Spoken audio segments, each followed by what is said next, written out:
named Big Ten Co-Player of the Week last week. Blackwell was just 3 for 13 from the floor, turned the ball over 5 times. Coach Greg Gard knows they need better from Blackwell if they're going to be successful. He has to play well. We need him to play well. And obviously he struggled. He's helped us. He's been terrific. And we got to help him get on track or bounce back. He will, but there's we can survive 3 for 13 from him if we do those other things I've talked about better. Wisconsin now 6-3 in Big Ten play, tied for 6th in the conference. Minnesota's lost 5 in a row after a 3-1 start. Tip tomorrow is at 8. Turning to the Bucks, they are back in action tonight as they face Philadelphia. Milwaukee going to be without Giannis Antetokounmpo due to a calf strain. The team said yesterday there's no timetable for his possible return. At a time when children are in crisis, the Kids Mental Health Foundation envisions a future where mental health is a vital part of growing up, and support starts with all of us.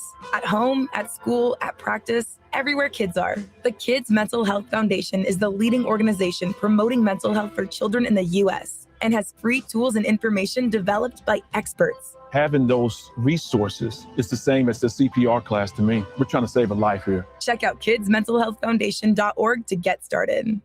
Well, Packers offensive coordinator Adam Stenavich won't be leaving for Tennessee. He interviewed for the job under new coach Robert Saleh, but the Titans are expected to hire former Giants coach Brian Daboll for that position. Green Bay did lose defensive backs coach Ryan Downer to Jeff Hafley and the Dolphins.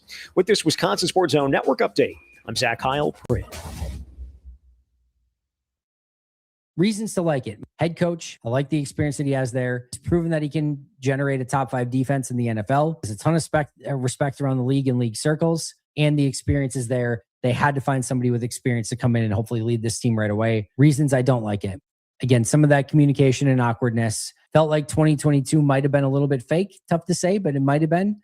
And was just hoping for something a little bit more aggressive and something a little bit more attacking. It's not that Jonathan Gannon is this terrible candidate, which I said. Does it feel a little bit underwhelming? Yes. But at the end of the day, I'm intrigued to see if he can come in and coordinate this defense to the best of his ability and really take what he did in Philly already, learn from some of the stuff from Philly, learn from maybe some of the mistakes in Arizona, and really put together his best effort yet as defensive coordinator in Green Bay.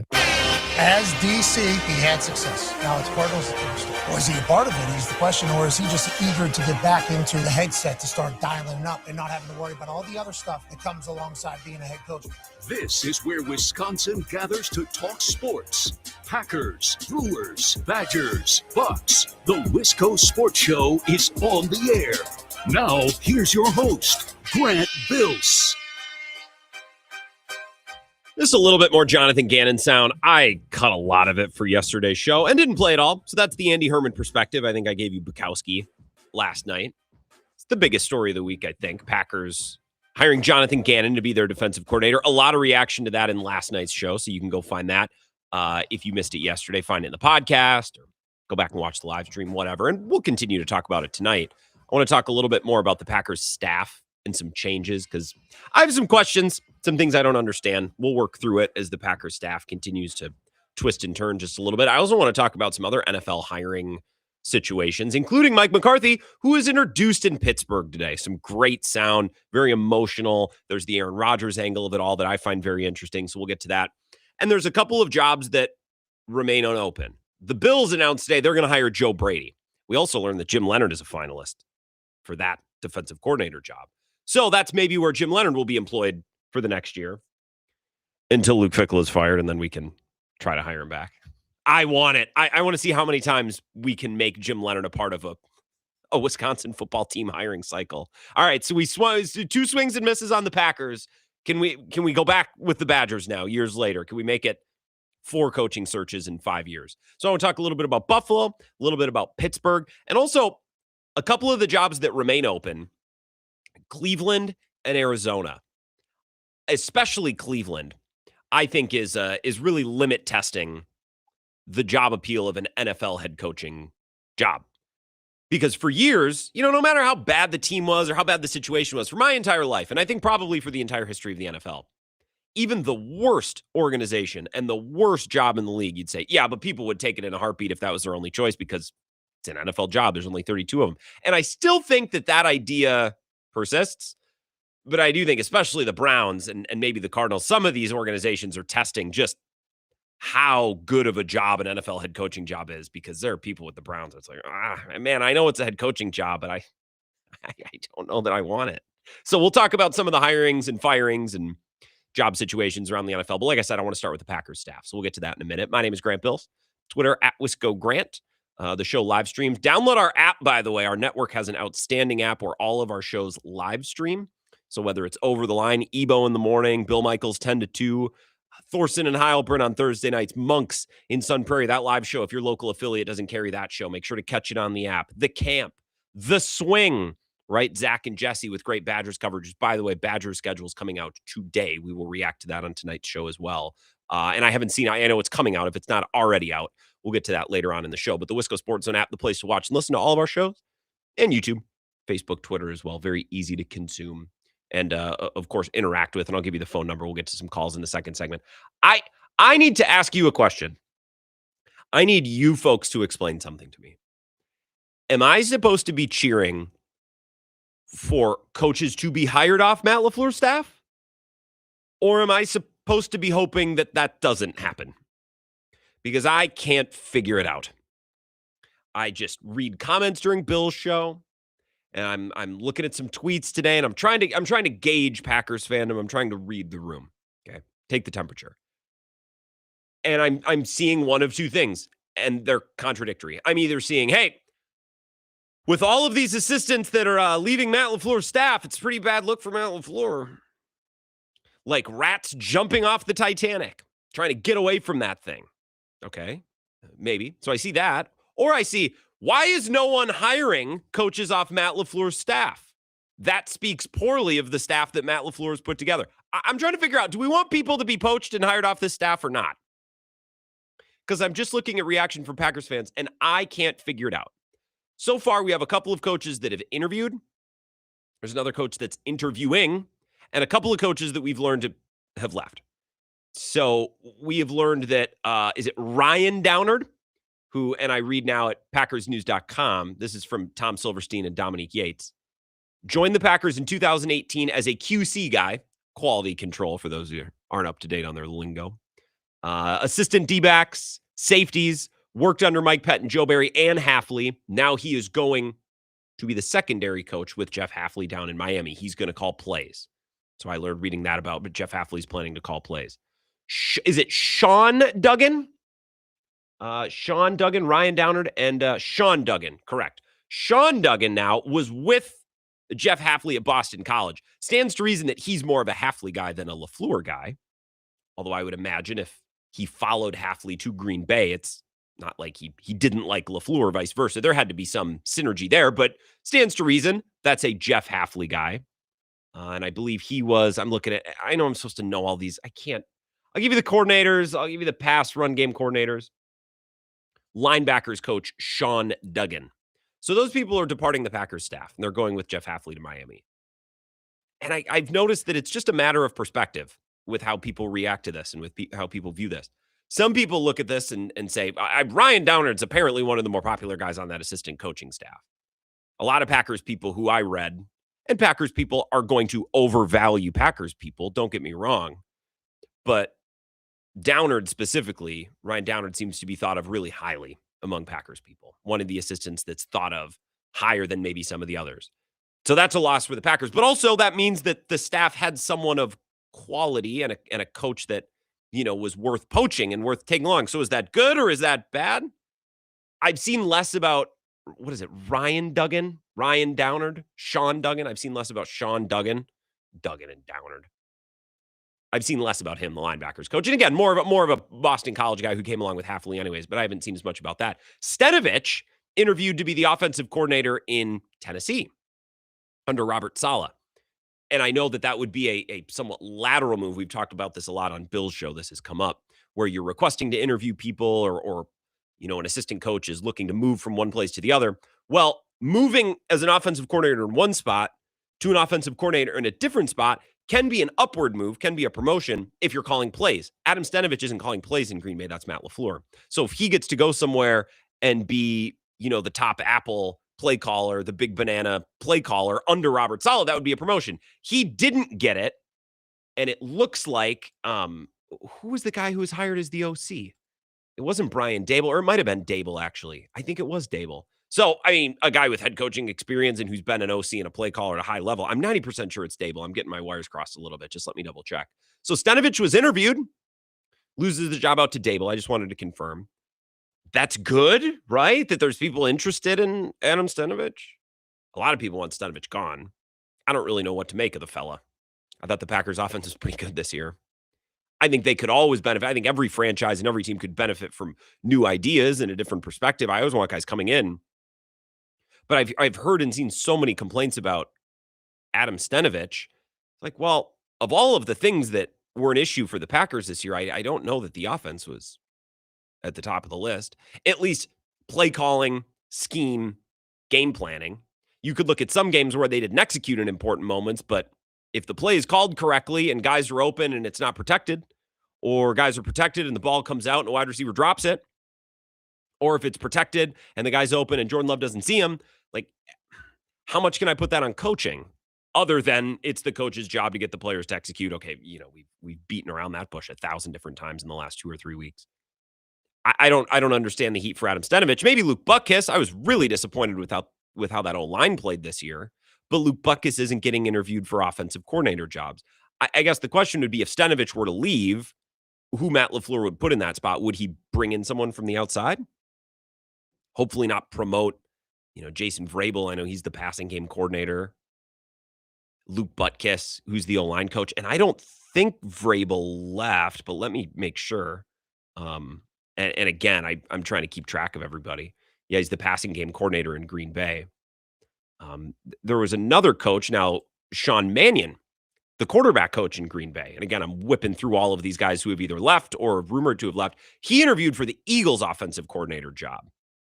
Matt Zenitz reporting through CBS Sports. The ex-NFL quarterback has worked for the Packers for the last few seasons and helped Jordan Love rank 6th in the NFL this season with a quarterback rating of 102. So if Adam Stenavich were to leave or to be canned, maybe Mannion could then slide into that spot. But it looks like Sean Mannion, at the very least, is interviewing in Philly. That's a job that would be an absolute meat grinder. It's like, hey, you're either going to light the world on fire and get a head coaching gig, or you're going to be canned and run out of town on a rail car after 1 year. So that's the latest with the Packers staff. Sean Mannion interviewing, Adam Stenavich interviewed. That seems to be about his only prospect. And then on defense, Jeff Hafley taking along to Miami Ryan Downard and Sean Duggan, not Sean Downard and Ryan Duggan, linebackers coach and a guy who's been a safeties coach and gotten that group to play at a pretty high level. Evan Williams and Javon Bullard really progressing. I would like Xavier McKinney to catch the ball, but again, I don't know if I can put that on his position coach. Like, what are they going to do? Get out there and yell louder so the ball doesn't go through your hands? I think that safety group has been pretty good. Another thing that I wanted to mention, let's transition to this. Let's switch to this. Classic Cowherd. Before we take our first break, Joe Brady has been named the head coach of the Bills. I'm going to continue to pound a very specific Buffalo Bills drum here because I feel very strongly about what's happened this offseason. I don't think the Bills are well run. I don't think they have a clue. And I think the era that they just exited with Sean McDermott, if I had to bet, will be the most successful era in the Josh Allen quarterbacking career, however long that lasts. In the NFL, those guys typically stay. They don't. It's not like the NBA where things fall apart and they want to go somewhere else. That's typically not how it works. Joe Brady? Man, Joe Brady was the offensive coordinator there. This would be like Matt LaFleur being fired and then they bring back Nathaniel Hackett. And you laugh, but Nathaniel Hackett was really successful as the offensive coordinator when he was there. A little different, I know, because the offensive coordinator under Sean McDermott has a little bit more juice than the offensive coordinator under Matt LaFleur. I just wonder, man, of all of the coaches who are executing at a really high level in the AFC right now, there's Mike Vrabel, Andy Reid, I guess Harbaugh's out of there, Tomlin's out of there. I just, again, my take on the Bills is I think they're going to be the Milwaukee Bucks. I think they felt like they needed to make a move, and maybe they should have made a move. Maybe firing McDermott is the right thing, just like the Bucks firing Bud was the right thing. But I could see this organization. I could see I almost said the Bucks. I could see the Bills chasing their own tail, trying to get younger. We got to get younger with Joe Brady. Well, Joe Brady's never been a head coach before.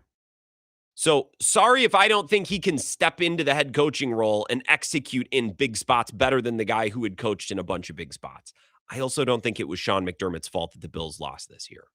Like Josh Allen, man, hit a couple throws. He had a couple of opportunities. And guess what? Hitting all those throws is really hard. And running the way that he does for first downs and conversions and scores is really hard. But when you're the MVP or thought of as the top guy in the league, those are the plays you're expected to make, right? And I won't even barbecue him for missing the occasional throw. And I don't think people should barbecue him for missing the occasional throw. But that doesn't mean we get to turn around and blame the coach. Like, why is the team coming up short? I don't know, man. I watched the game. Josh Allen had a couple guys open in huge spots to clinch it in third, fourth down situations or in the red zone to score touchdowns to end the game. Couldn't do it.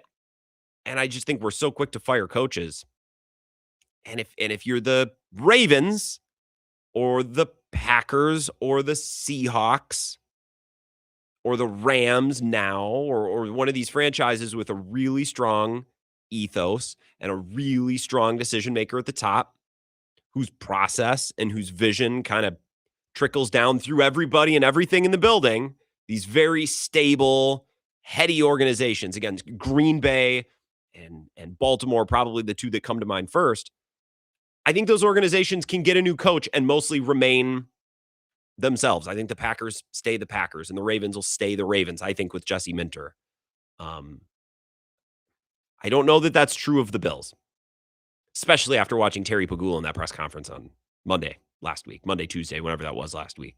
I don't think it's true of the Bucs. I think the Bucs have Giannis and Bud, and it was very stable. And I don't think the Bucs are the basketball version of the Packers or the Ravens. And maybe that doesn't exist in basketball, where you swap out a superstar player, you swap out a superstar coach or a successful coach, and you just keep on doing your thing. You keep on chugging. I don't know that that exists in basketball. I don't think there's many teams that exist like that in football, but I'm pretty sure the Bills aren't one of them. I think the Bills end up looking back and say, we just should have kept McDermott, man. We were still operating at a higher level than the Ravens and winning at a higher level than the Chiefs and the Bills when McDermott was fired, not through the entirety of his tenure, but when he was fired. I just think they're going to look back and say, man, it wasn't going to get better. We were foolish to think that it was going to get better. Should have just stayed the course. My 2 cents, especially today, seeing the hire was Joe Brady, just feels uninspired. That's it. And it's funny because, all of the emphasis, well, Joe Brady, he's worked with Josh Allen. He can come in and get Josh Allen right. It's like, that's not the issue. Josh Allen is like the best thing the team has. It's like when we talk about DCs, Jonathan Gannon's got to come in and his number one priority is coaching Micah. Like, no, that thing takes care of itself. Figure out the defense, figure out the everything else. And I don't have any reason to think that Joe Brady can help fix the everything else. Maybe he goes well with Josh Allen, but guess what? Josh Allen's been playing at a really high level. That's not really the broken part, except for maybe a couple plays in the playoffs. And maybe maybe Joe Brady's the difference there. I just have a hard time seeing it. I'll take some of your calls on this. Packers staff changes, good or bad? Can't decide. Probably a little bit of both. Probably depends on the day. Probably depends on how you feel about Matt LaFleur. And Joe Brady to the Bills, Mike McCarthy to the Steelers. I'll hit you with some of that sound. And anything else you want to discuss. 608-321-1670. To your calls next. This is the Wisco Sports Show with Grant Bills on the Wisconsin Sports Zone Radio Network.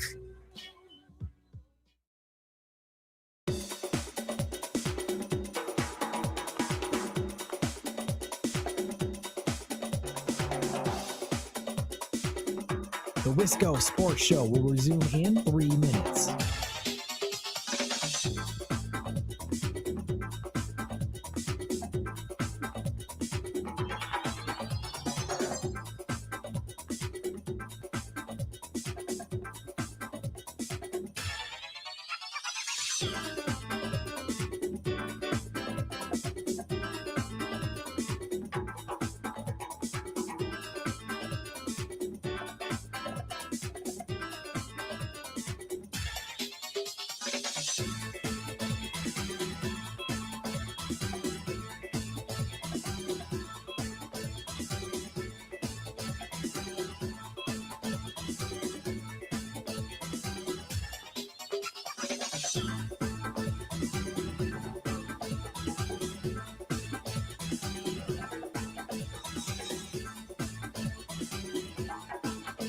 The Wisco Sports Show will resume in 2 minutes.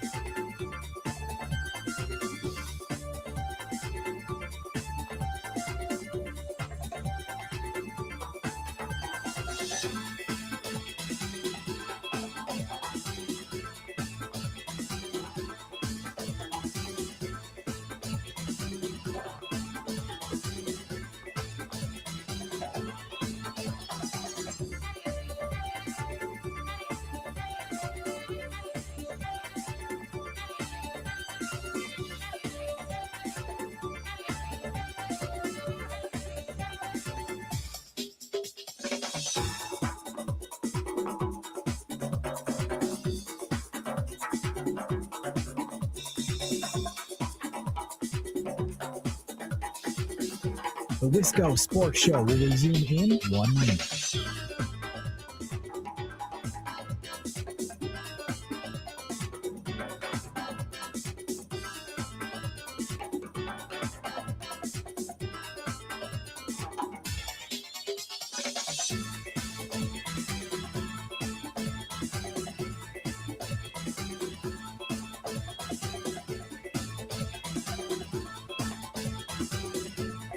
The Wisco Sports Show will resume in 30 seconds.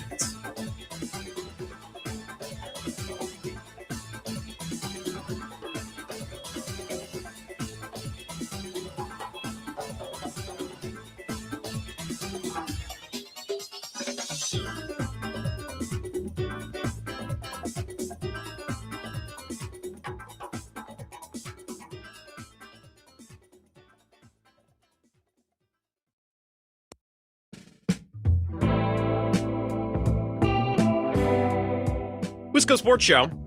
Appreciate you being here. I'll take your calls on anything that ran over from yesterday. So we're going to continue to talk about Jonathan Gannon, the hire of the Packers' new DC. Some of the staff changes. I don't know what to make of these changes because I can't decide what you folks want. Do you want this staff to be raped and pillaged? Or do you want everyone to be retained? I can't understand because I see a lot of comments and I see a lot of, I just sit back and listen to you folks on Bill's show when you call in. It's like the fact that no one's leaving, no one's being hired off Matt LaFleur's staff, that's a sign that they're no good coaches. That's an indictment on Matt LaFleur. Maybe.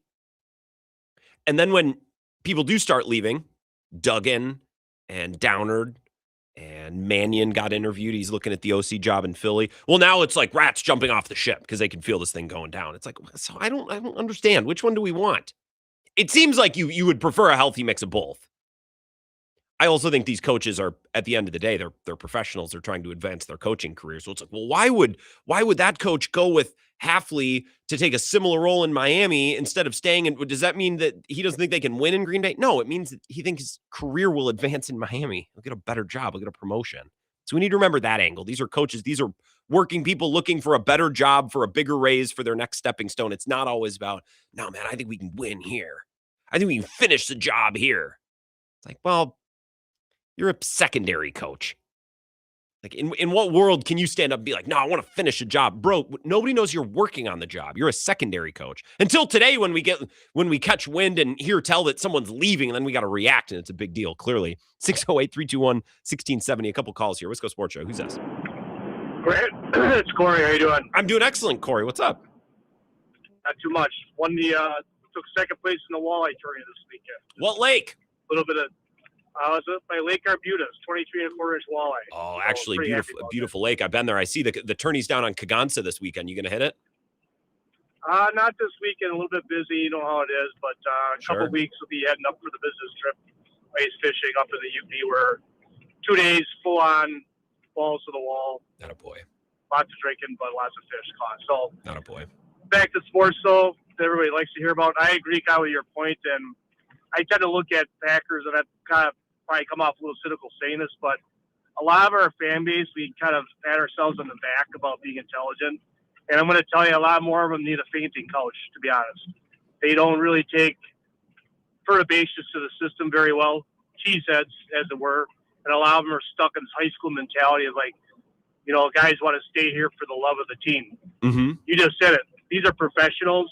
These are people moving between corporations is maybe a better way to think about it. Yeah. I don't think a lot of fans really don't understand that concept. Onto the Jim Leonard thing, I'm actually happy that the Packers didn't bring him back because it shows to me that little Matt's got some self-respect. What Jim Leonard did to him a couple years ago, I probably was, maybe I'm the only one in conspiracy on this, but he was let's put it this way, the woman that's trying to like keep you around kind of because he mightn't propose to her, but if something better comes along, she's going to jump off with that guy for like the night. So like just fainting couch yourself towards her every time she shines back around. Get some self-respect, people. Just because he's from Tony, Wisconsin, and he reminds you of your cousin that never really had a chance in life to make it in the NFL, doesn't mean that you have to bring him back to the Packers and you have to run to him like a love-struck schoolboy every time he flashes those pearly whites at you. Can I ask you something, Corey from Marshall? Yeah. Can I ask you a Jim Leonard follow-up? So the Badgers schedule's coming out today. We'll have it by the end of the show. If Wisconsin has an awful year and they fire Luke Fickell, is Jim Leonard at the top of your list for guys you want interviewed? We could be right back in it. I'm hoping for it. I'm not pulling for or against Luke Fickell. I mean, I don't want anyone to get fired. That sucks, you know.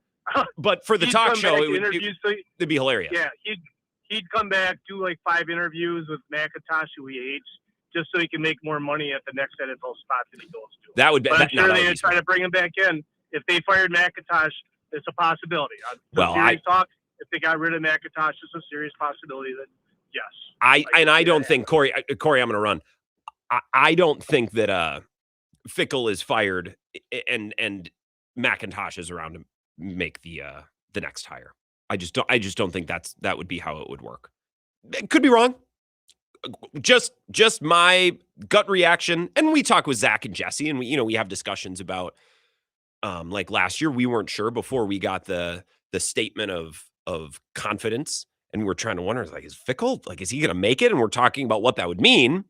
Like, I just don't get the sense that there is a life after Luke Fickell for Chris McIntosh. This is his hire. This is his thing. And if it doesn't work, it's not going to work for him. So if Luke Fickell isn't the guy after this year, I don't know that we have to worry about the Jim Leonard, Chris McIntosh dynamic. God, I want the Badgers to win, but if they don't, I am pulling for yet another Jim Leonard coaching cycle because I think it would be funny. It would be four times now between 2 years or 2 teams in 5 years. I would enjoy it. I think it would be entertaining. I think it'd be very entertaining. And who knows? Maybe if like the Whitewater coach steps down, we could or whoever, he moves on to coach at a different level, Lance Leipold. Not that, intern Austin's team is actually killing the WEAC right now. But if a big WEAC job comes open, let's shoehorn Jim Leonard's name in there. Like, I just want, in every coaching search possible, I want him involved. It's entertaining to me. 608-321-1670. Wisco Sports Show. Who's this?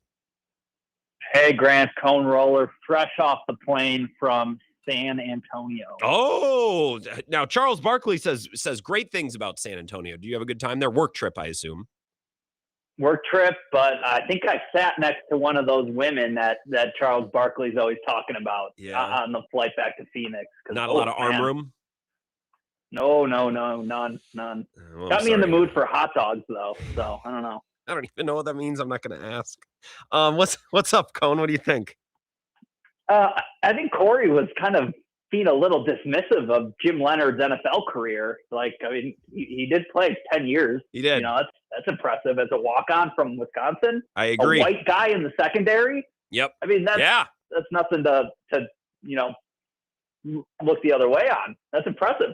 Is Jim Leonard's career actually underrated? 608. Let's just do a Jim Leonard hour. 608-321-1670. And I think it was you the other day, Cone, who said, it was you, right? Who said, we just need one of these teams to hire Jim Leonard already in any job, in any role, just to complete the circuit. Was that you last week or the week before? Yes. Okay, that's right. Schrodinger's Leonard. Yeah, Schrodinger's Leonard. Yeah, exactly. I can't believe we're talking about this today, but it's my fault for not having anything better, I guess. If the show descends into Jim Leonard conversation, that means I have not adequately set a better topic, I suppose. But something to watch with this, we can touch real quick on Wisconsin football, but something to watch with this is the new chancellor. I mean, Mnuchin's going to Columbia, some Ivy League ivory tower school. So good for her. Use Wisconsin as a stepping stone, whatever. Luke Fickell tried to do that to get an Ohio State job, but I don't think that's happening, Luke. No, I don't think that's working. And so I don't really have a take on the Mnuchin of it all, the Mnuchin minutia, if you will. Now I look back at all those comments from McIntosh in the fall, said we're aligned from the tippy top all the way to the bottom. Chancellor Mnuchin and I, like, how aligned could they have been? And maybe this is common in academia. Maybe maybe you're all in on one school until you have an opportunity to be on to the next. I don't know. I'm naive and don't fully understand the inner workings. But now I look back at some of those statements, those affirmation, comments that we got from McIntosh about how aligned they were. It looks like BS now. Yeah, it's sad to see that the transfer portal is getting to chancellors too. I mean, when is enough? The chancellor portal. Yeah, well, I brought this up yesterday. Like, I don't know how any of this works. Heck, I don't even know what chancellors do. I mean, my chancellor at UWL is famous for, well, he did a lot. He did a lot. He got around. I think the Manukin of it all, this probably only spells good things for Wisconsin. Would you agree? I don't know how this could be bad. I would agree. Yeah, and Jonathan Gannon, I mean, I've seen all these clips of him trying to motivate a team, and it's rough. It's rough. Yeah, well, you're down there in Arizona, Cone. I appreciate the call. I almost sent you a Twitter DM yesterday. It's like, Cone, who's the best voice in Arizona sports? Who should I book on Bill's show? And then I just texted Peter. I'm like, hey, is the Locked On Cardinals guy any good? This is one thing on Gannon before we go to break, just to tie this all together. This is what Alex Clancy said yesterday about that thing, Cone, because we've seen those videos of him motivating or speaking to the team, and Bill basically asked him, like, so what do the players think of him? Do they respect him? Do they like him? Do they find like that whole dynamic? Because that's really what we've seen on video. This was his answer. Players love him, but players love him not in a PE coach way, but in like your fun history teacher way, if that makes sense. Like everybody respects him. He commands a room. I know he's had not so great clips with the fire in the gut and then the weird hand thing when he was introduced as head coach, but he led a unified front of 3 guys, 2 coordinators and him who had never held those posts before from day one. It's violence on defense. It's something that I think will lend very well to the defensive players the Packers have. And he and Matt LaFleur, I think, are going to be, 2 peas in a pod. And I don't know how to feel about that last thing. Well, him and Matt LaFleur, they'll be 2 peas in a pod. Some Packers fans will hear that and think, well, LaFleur's just hiring another buddy. I think Gannon hopefully brings some attitude and some edge. And if players are annoyed by him or pushed by him, maybe that's a good thing. Like, everyone looks at him hitting that running back, DeMarcado, who fumbled out of the end zone. I don't want coaches hitting players, but like, this team needs a little, they need a little gas. They need a little edge. They need a little bit of that. Now, there's a thin line between having edge and having attitude and being a phony. And some of those clips there that Cone's referencing from Gannon, I think some of that is maybe borderline phony. I don't know. Again, this is that sound from Hard Knocks that Cone's referencing. I played this yesterday, but one more time. Welcome back. Who drove over here? Quick, let me see your hands. Who took the bus? Do you have fire in your gut? Do you have fire in your gut? Did you? We're here for a reason. Don't get that twisted. Okay, we're here for a reason to win games. So if you didn't have that fire in your gut, you better light the fire pretty fast. The bus question is funny to me because from what my experience in Arizona and commentary from our own Cone Roller when he calls in, that's a city that loves its personal automobile. I don't know that they're the carpool lane, the bus lane, like here in Madison, they painted those red lanes for the buses, and public transportation is a great option. I don't know that, did you take the bus here? I don't know that, are many people taking the bus in Arizona? I don't know. Cone, text in if you can add to that. This is what's had us talking about the Packers' edge or their lack of dogs. I believe it was Anthony and Lacrosse called in last night and said, I don't think the Packers have a talent deficiency relative to the Patriots, let's say. I think they have a dog deficiency. They don't have any dogs. Here's Mike Daniels talking about his experience on the Packers. We'll listen to this, and then we'll add to this on the other side of the break, because I do got to take a commercial break here. I think it's not a LaFleur thing. There's a hatred that in Green Bay we don't have. Anthony Barr dropped on Aaron Rodgers. Yep. They were celebrating like the king is dead. These guys hate us. And when I would say we lost to the Lions, and I remember saying, I don't care if I got to punch somebody in the face, and they said, yo, tell this guy to shut up. All right. But every time I turn around, one of our guys is getting knocked out the game. Yeah. And we're not delivering the same love back. You get what I'm saying? To the opponents. And when we have the guys that can do it, it's like, yo, chill out. Yo, man, yo, relax, man. Yo, chill out. You're doing too much. I've watched guys in college be killers. Yeah. Played against some of them. They were not that same guy after playing in Green Bay for a couple years. All right, so we'll get to that on the other side. That idea, that concept, and I think we talked about this last night again, Anthony in Lacrosse, I think it was, says they don't lack talent, they lack dogs. Well, let's talk about that and maybe how Gannon could help, or maybe Gannon could be a part of that problem. I'm not sold either way. We'll discuss next after a very quick break. Don't go anywhere. This is the Wisco Sports Show with Grant Bills on the Wisconsin Sports Zone Radio Network. 4 years. That's enough time to earn a college degree, to serve a full term as a president, to train for something big and become someone new. You bet, and get 0% interest for 4 years at Pella Windows and Doors of Wisconsin, so you can invest in your home and in life's biggest moments. With exclusive features and customizations, Pella offers the highest quality products at a price you can afford. Aim high when setting your New Year's resolution and imagine what you can do in 4 years when you finance your home project with Pella. Visit PellaWI.com today.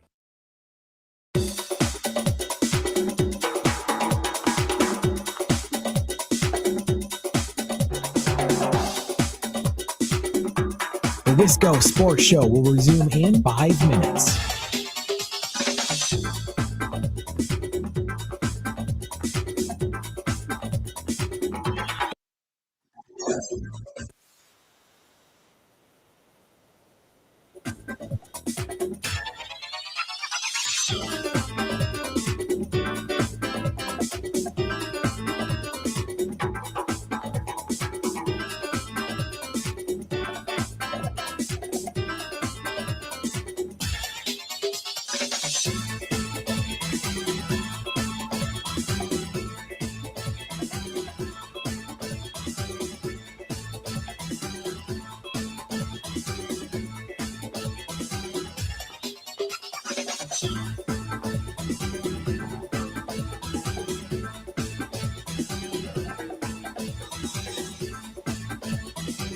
The Wisco Sports Show will resume in 4 minutes.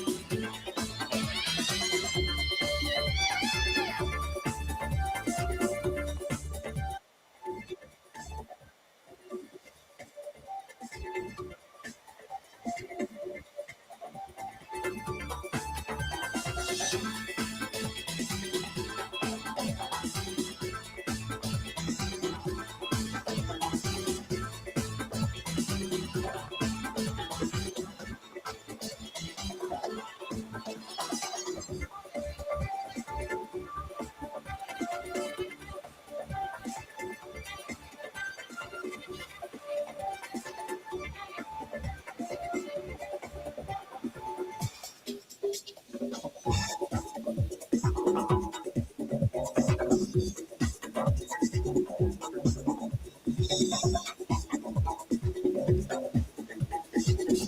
Wisco Sports Show will resume in 3 minutes.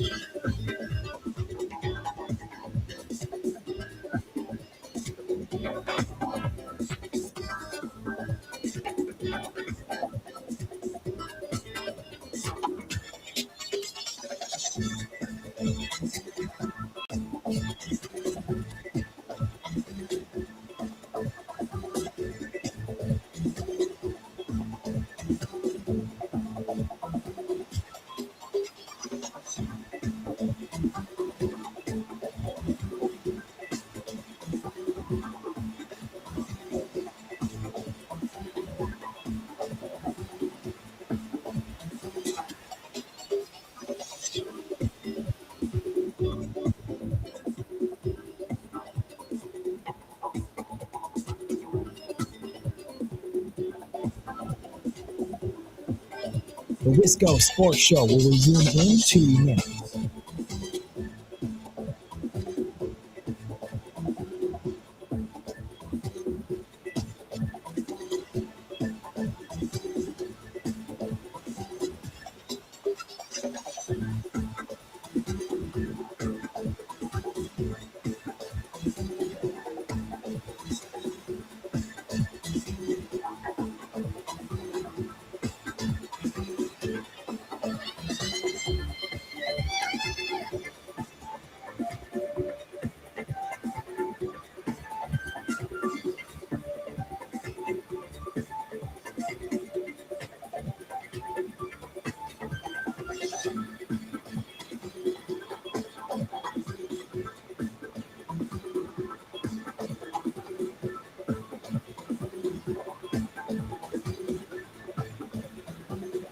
The Wisco Sports Show will resume in 1 minute.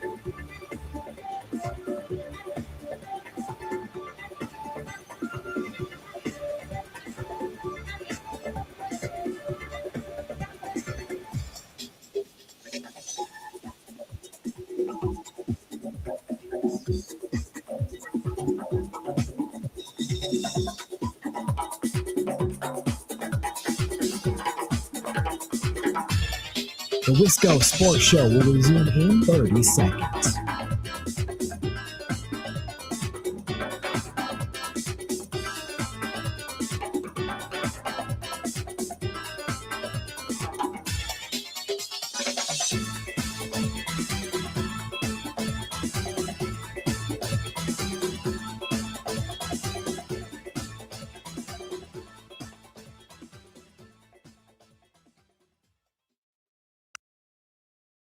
I think it's not a LaFleur thing.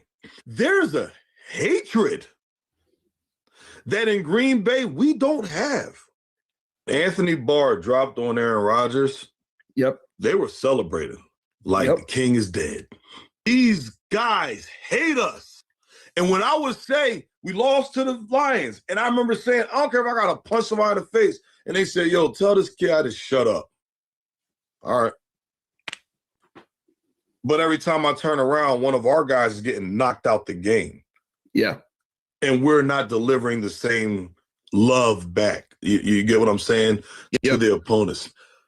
And when we have the guys that can do it, it's like, yo, chill out. Yo, man, yo, relax, man. Yo, chill out. You're doing too much. I've watched guys in college be killers. Yeah. Played against some of them. They were not that same guy after playing in Green Bay for a couple years.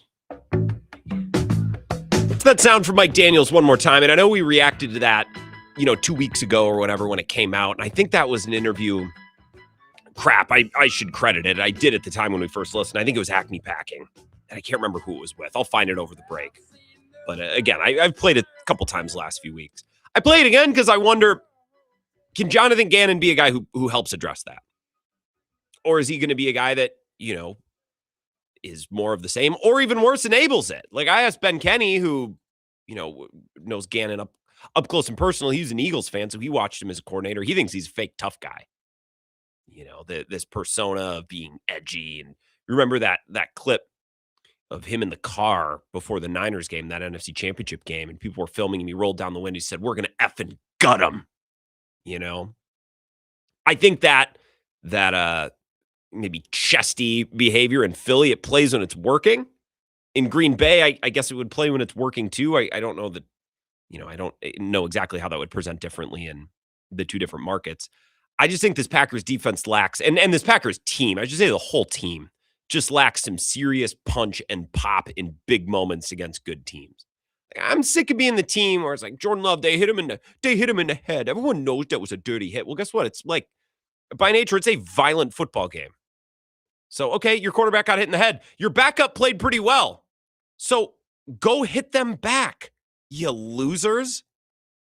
And when Mike Daniels was here, he always had kind of this reputation of being a guy who was doing too much. I remember that. And now looking back, it's like, oh, maybe he saw the situation around him and was like, this team, nobody has an edge. Nobody has any dog to him. 608-321-1670. Let's take a call here. Wisco Sports Show. Who's this? Hello? Hello? Line number 1? All right. Hang on hold. I'll come back to you before the segment is over. I don't know that Hafley helped or hurt the thing. I think Hafley got along with his players really well. They spoke highly of him. They'll speak really highly of Matt LaFleur, who cares a lot about you, cares about you as a player, wants you to get better.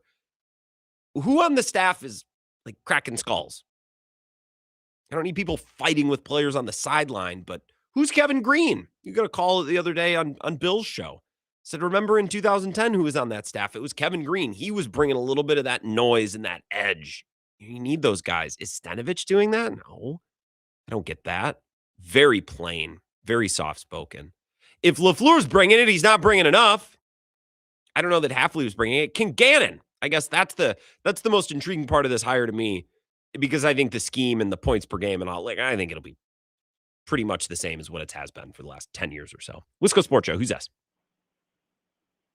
Hello, line number 2. Hello. Yep. Hello. Yep. Who's this? This is Eric in Onalaska. Hey, Eric. What's up? Sorry about the awkward pickup there. What's going on? I heard about the Jim Leonard. Are you having a Jim Leonard topic tonight? Yeah, we're doing a whole show on it, Eric. As much Jim Leonard conversation as we can jam into here. Absolutely, yeah. Well, I'm a 100% supporter for Jim Leonard. For which job? Packers or Badgers or both? Any job. Okay. Jim Leonard.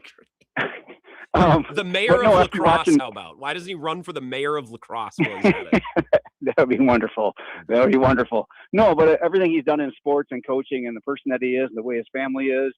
I do crop adjusting now. I work in agriculture. Mm-hmm. And so corn, soybeans, apples. And this is what I know. Apples that have a short shelf life aren't very good. For example, like the Macintosh apple has a short shelf life. And you got to, to save the barrel, you got to start by removing the bad apple. So the Macintosh apple needs to go out of the barrel so we can get Jim Leonard in there. I love this. Eric, so, this has been my favorite call of the night. I appreciate you. Let's talk again soon. I just love that the Jim Leonard conversation is persisting. As I said to Cone back at 4:30, it's like if we're just talking Jim Leonard to talk Jim Leonard, it means I have not adequately set another topic to pique your interest. Again, I hope they fire Doc Rivers and Jim Leonard becomes a candidate. In fact, I got to text somebody up in Rice Lake a couple weeks ago, said, I refereed high school basketball forever. Jim Leonard's the best player I've ever seen, hands down. Well, let's get him in some basketball coaching conversations then. Doc Rivers replacement, why not? Let's take one more call here. Wisco Sports Show, who's this? Grant, Jeremy, how's it going? Excellent, Jeremy. How about you? Thanks for listening up in Eau Claire, always. Good. Jim Leonard for head coach of the Bucks. I'm with you on that. The minute you said it, I was like, I'm you know what? I'm about it. It's just an idea. I'm just kicking it around. That's all. Throwing it out there. Yeah. But, so with the Packers, like some people, I was left feeling a little underwhelmed, I guess, about the Gannon hire. But I guess the reason why is that, like, I'm a little puzzled about what the defense is going to look like because he ran one type of defense in Philly and a different kind of defense in Arizona, mainly because he had a coordinator for that. But so it'll be interesting to see what his plan is.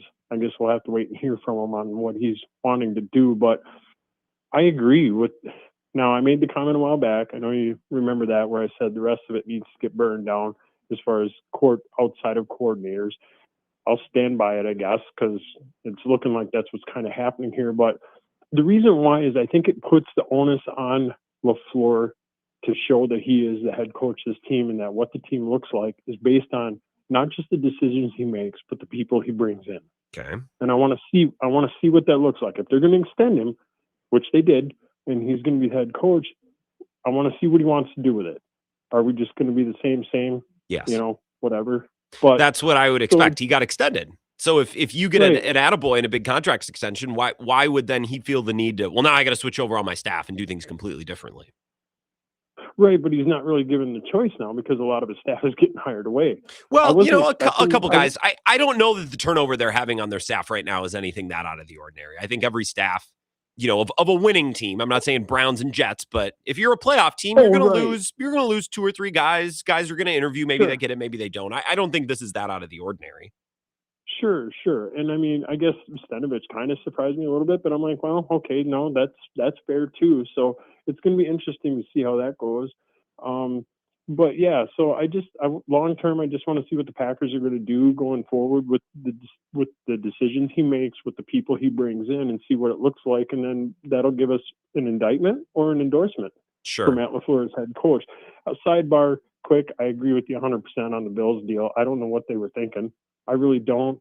I was disappointed when they got rid of Sean McDermott. I'm like, that's why. Like, the GM said it wasn't about that one play. He said it wasn't about that one play, but then they decided to go same but different by promoting the OC. I'm like, what did you change? You didn't. Well, that's what I don't get, Jeremy. I'm gonna stop you there. I'll give you one more thought on the Bills here. It's first of all, the Bills can do what they want. I don't really care all that much. I just see some similarities, or I get a sense that what's going on in Buffalo is what we've seen maybe going on with the Bucs. And that is, you have a good thing going, and you start to fill your oats a little bit as an organization and as a franchise, and you say, well, we can fire this coach. We'll find somebody. We'll make it work. And I think organizations like the Packers or the Ravens or certain organizations do, because they're that cocksure top to bottom about their process and vision.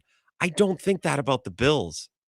And also, I don't understand making a Josh Allen-centric hire. I understand wanting to have a good offense and a good scheme around him. But this isn't like 2019 where it's like, we need a head coach to fix our broken quarterback in Green Bay. Josh Allen was the best part of that team. It's everything else that needs the work. So you promote the offensive coordinator, who once upon a time was probably thought of as one of the top coaching candidates. And when I think he was paid to come into Carolina, and it just didn't work very well. When he left, Joe Brady would have been at LSU, I think at the time. This would have been like maybe 2020, 2019, 2021, somewhere in there. So it's not like Joe Brady hasn't been on this track for a while. I think it actually took a little bit longer than most people thought for him to get there. I don't know that it makes sense for Buffalo, and I think there's a good chance they end up looking back and saying, yeah, the McDermott era was as good as it's going to get. We'll take a break. A comment or two from Mike McCarthy on the other side, and more of your phone calls. This is the Wisco Sports Show with Grant Bills on the Wisconsin Sports Zone Radio Network.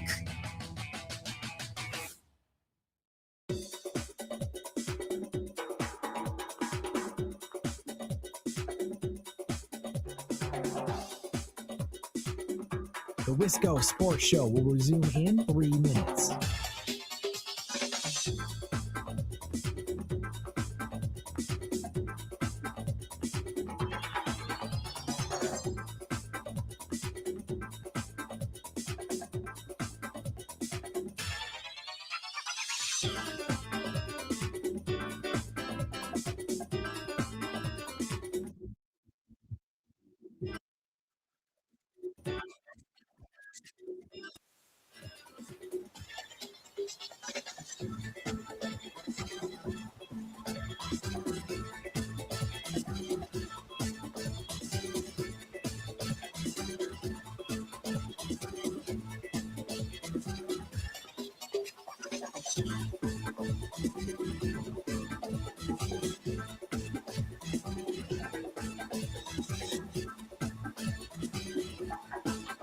The Wisco Sports Show will resume in 2 minutes.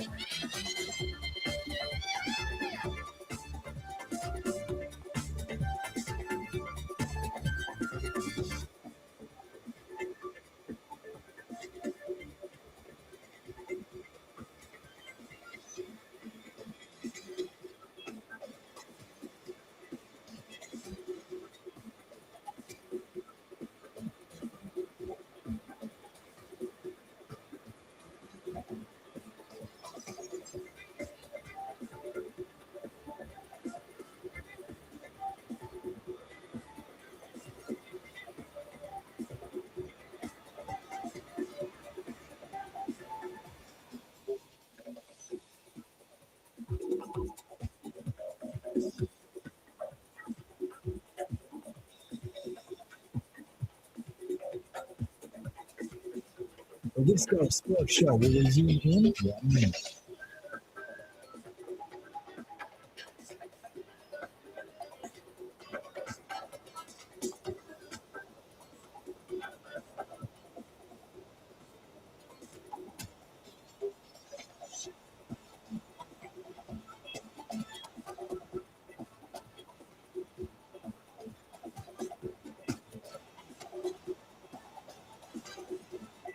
The Wisco Sports Show will resume in 30 seconds.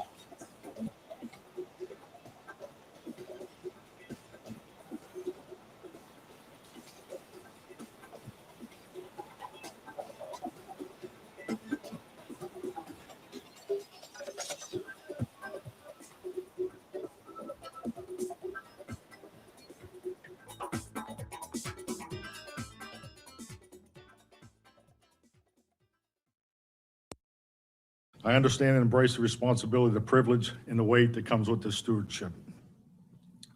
This city, this franchise, this fan base means the world to me, because Pittsburgh's my world, and It's just awesome to be back here.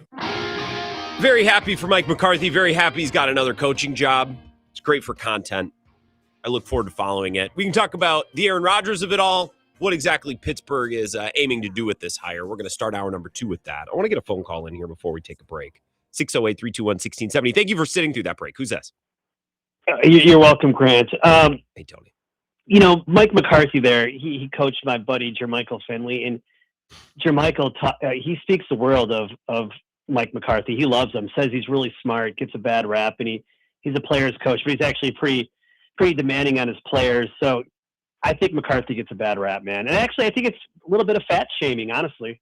And I was going to ask you why that is, because his resume is very similar to Harbaugh, Tomlin, and Sean Payton, and yet those other three are thought of on a much higher plane than McCarthy.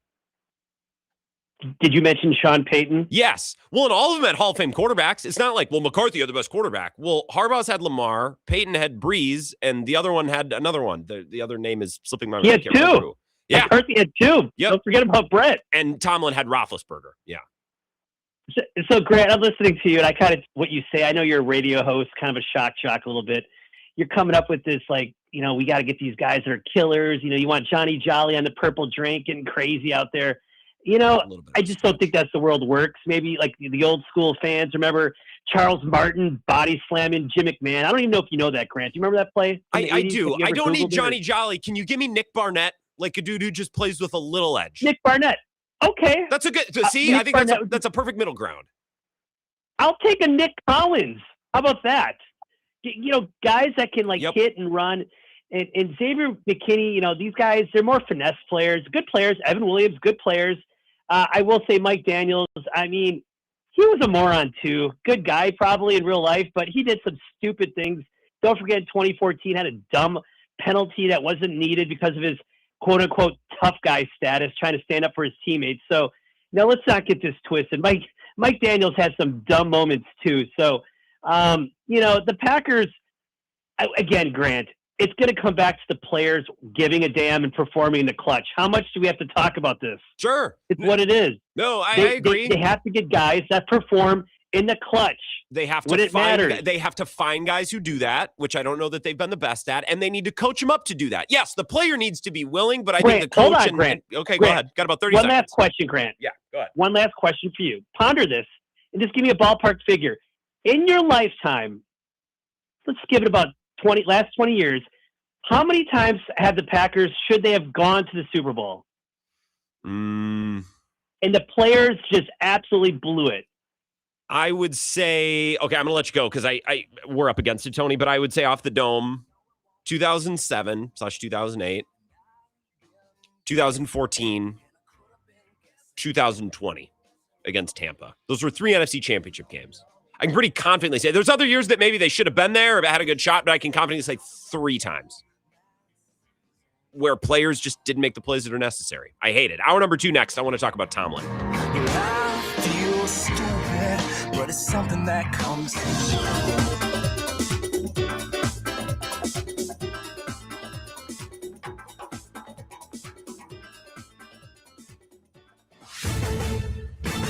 This is a Wisconsin Sports Zone update. Well, it's game day for the Bucks. They're in Philadelphia to take on the 76ers. They will do so without Giannis Antetokounmpo. He's likely going to miss 4 to 6 weeks with a calf injury, though the team said yesterday they don't have a timeline for his exact return without Giannis in the lineup this season. Milwaukee just 3-11. Kyle Kuzma was asked how they can turn that around.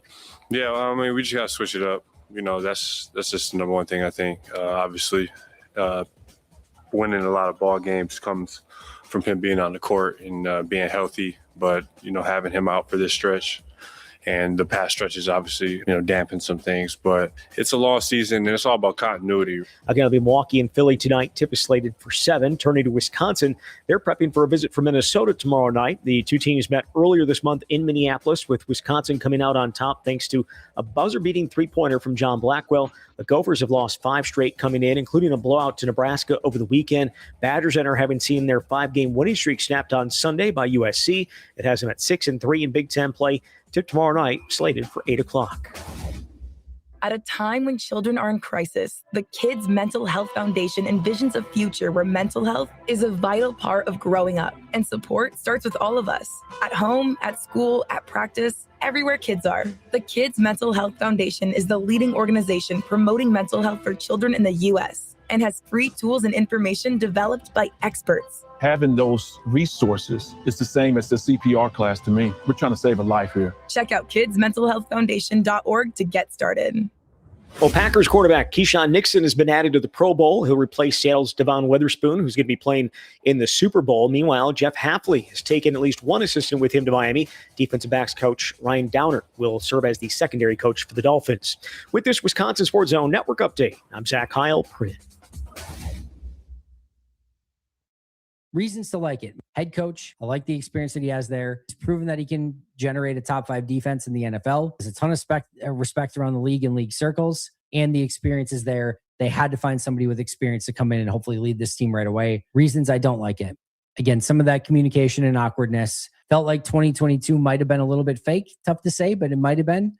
And was just hoping for something a little bit more aggressive and something a little bit more attacking. It's not that Jonathan Gannon is this terrible candidate, which I said. Does it feel a little bit underwhelming? Yes. But at the end of the day, I'm intrigued to see if he can come in and coordinate this defense to the best of his ability and really take what he did in Philly already, learn from some of the stuff from Philly, learn from maybe some of the mistakes in Arizona, and really put together his best effort yet as defensive coordinator in Green Bay. As DC, he had success. Now it's Cardinals. Was he a part of it? Is the question, or is he just eager to get back into the headset to start dialing up and not having to worry about all the other stuff that comes alongside being a head coach? This is where Wisconsin gathers to talk sports. Packers, Brewers, Badgers, Bucks. The Wisco Sports Show is on the air. Now, here's your host, Grant Bills. Hour number 2, the Wisco Sports Show, presented by In on the River in beautiful Trempealeau. You know, I want to get back to In on the River, but just something I was thinking about earlier today. Sometimes I just scroll through Facebook Marketplace, not because I'm really looking to buy anything. Just what are people selling? You know, what exactly are people putting out on the World Wide Web for others to see? And what items at what value are people like, yeah, I'll give someone my address in order to sell this. I'm always curious. And I saw a raft, like a small boat. You ever see like a U-shaped raft with a rowboat in the middle, like something you'd take down a small river. You know, you would fish out of it or you'd cruise for. And this morning on the treadmill, after I scrolled Facebook Marketplace in bed, I was procrastinating getting up. And I was on the treadmill this morning at the gym working out, flex, I know. And I was thinking, man, what would it be like to live over by Trempealeau, anywhere in between, you know, La Crosse, Holman, on Alaska, down towards Stoddard, and to have a little boat like that and just, you know, warm summer night after work, go out there and paddle down the side channels, look at the birds, enjoy the water. And then I started thinking about Trempealeau and the river, and In on the River, a presenting sponsor of the show. Just beautiful. Whether you have a small boat to row around or not, I would imagine plenty of you have a big boat, a fishing boat, or a big pontoon to cruise around. The marina is right across the way from In on the River. So if you want to do a weekend on the water, do some fishing or do some cruising, and then you have a safe place to dock it at night, you don't have to drive far. You don't have to, you know, pay someone to do this, that, or the other thing. You can pull it up. It's right, secure and safe right there by the hotel, and then walk down the road to Sullivan's. Go get a nice supper club dinner or the Trempealeau Hotel with live music, or maybe play some golf at Trempealeau Mountain. Go hike at Perot, drink wine at El Maro. It's right there in the heart of it all. It's just such a great spot to go spend a weekend.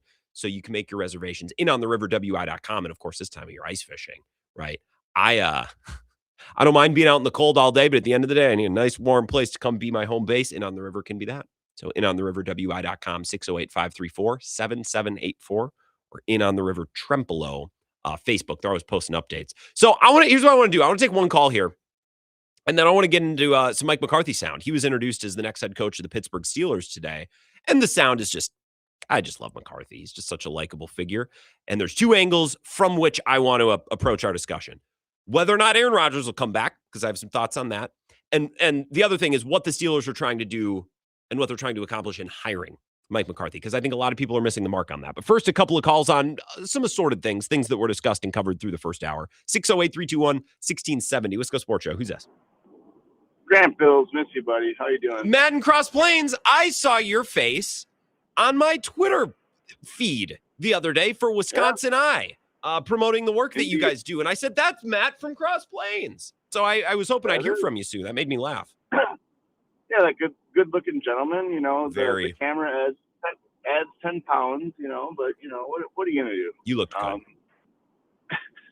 Thank you. I appreciate that.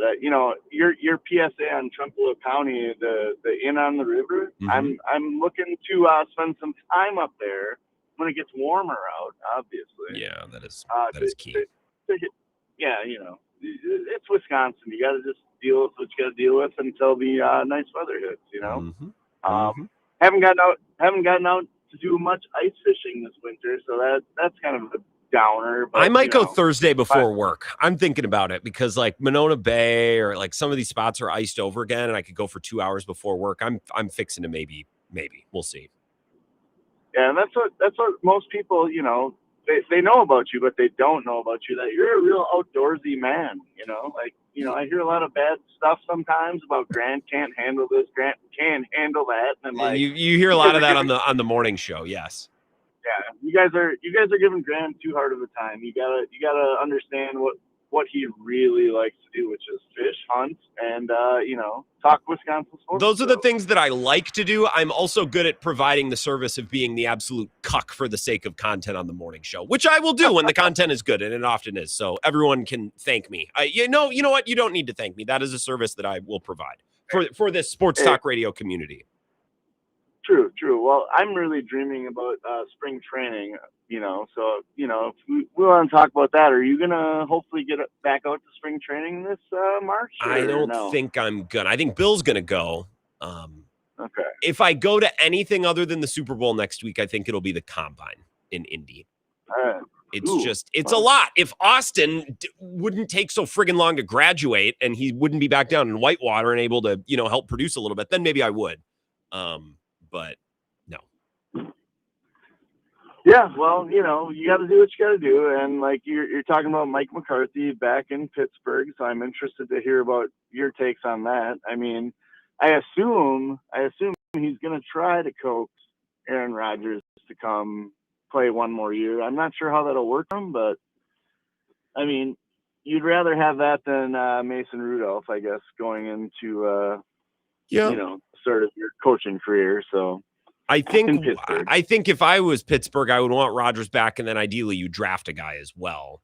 But as we're going to talk about coming up, I don't know that the Steelers operate like most other teams do. I don't know that we can assign logic to them and the idea that, they're just going to do what any other franchise would do. I think they're pretty unique. Yeah, this is true. But once again, they're going from a coach named Mike to another coach named Mike. And like I said on the morning show today, that might be the ticket to the Super Bowl. Mike Holmgren, Mike McCarthy, Packers Super Bowl winning coaches, Mike Tomlin. He won a Super Bowl with Pittsburgh. Mike McCarthy. This might be his comeback story. I'm not sure. I didn't see what the contract details were about Big Mike, but hopefully, I don't want to cheer for him, but it would be nice to see him resurrect his career in Pittsburgh, I guess. But he has been good everywhere he's gone. You know what I mean? Like, this is the thing, and this is the challenge. I appreciate it, Matt, in Cross Plains. This is the challenge now that I guess McCarthy will have to face is when he got to Green Bay, there was Favre, and they had just drafted Rodgers. And then he goes to Dallas, and Dak Prescott was there, established. Pittsburgh, he might have to navigate a fluid situation or some days between quarterbacks, which is something that we haven't seen him do. So that's an interesting part of this next step. But McCarthy has been just as successful as Harbaugh, Peyton, Tomlin, all coaches who were thought of on such a higher level than him. So all cape for McCarthy. I wouldn't have made that higher, but I'm glad that Pittsburgh did, and I really hope he's successful because he really is one of the more interesting, entertaining, genuine-seeming coaches in the NFL. And I think it would be a great story. You can clearly tell how much it means to him. I mean, he was crying before he even started his introductory statement today, which I'll play for you here in just a sec. But one more call in the meantime. Wisco Sports Show. Who's this? Grant, hello, sir. How you doing? I'm doing good. Is this Piano Man How? You know it. What's going on, friend? How you been? I'm doing good. I'm headed up to the cities for a band rehearsal tonight. And, yeah, like you, I think I want to offer my sincere congratulations to Mike McCarthy. You know, people need to remember that all the joy and success that he brought to Green Bay alongside Aaron Rodgers. I have absolutely no ill will towards him, and I don't think any Packer fan should. That's just not warranted. I would agree. And I'm really coming around to like the Jonathan Gannon hire. What was your knee-jerk reaction to it when you first heard the news? My knee-jerk reaction is I don't know that it was that knee-jerky. I think they could do a lot worse. I think I feel pretty confident that this will have a reasonably high floor. I don't think their defense will be any worse this year than it was last year. I think his personality quirks could maybe give a little rough and tumble addition to this locker room that maybe they need, or maybe not, but I think the door is open for that. I think it's fine, but I don't think their problem has necessarily been defensive coordinator the last 10 years. You know what I mean? I agree with that statement 100%. I think he has a lot of experience, over 20 years coaching in the NFL. A lot of people are, I think it's easy to dismiss a fact like that. And I remember you played a snippet of Peter Bukowski from Locked On Packers. I believe it was yesterday. And I listened to him talking about Jonathan Gannon. It made me feel a lot more comfortable about the hire. But in terms of ice fishing, yes, go out and do it.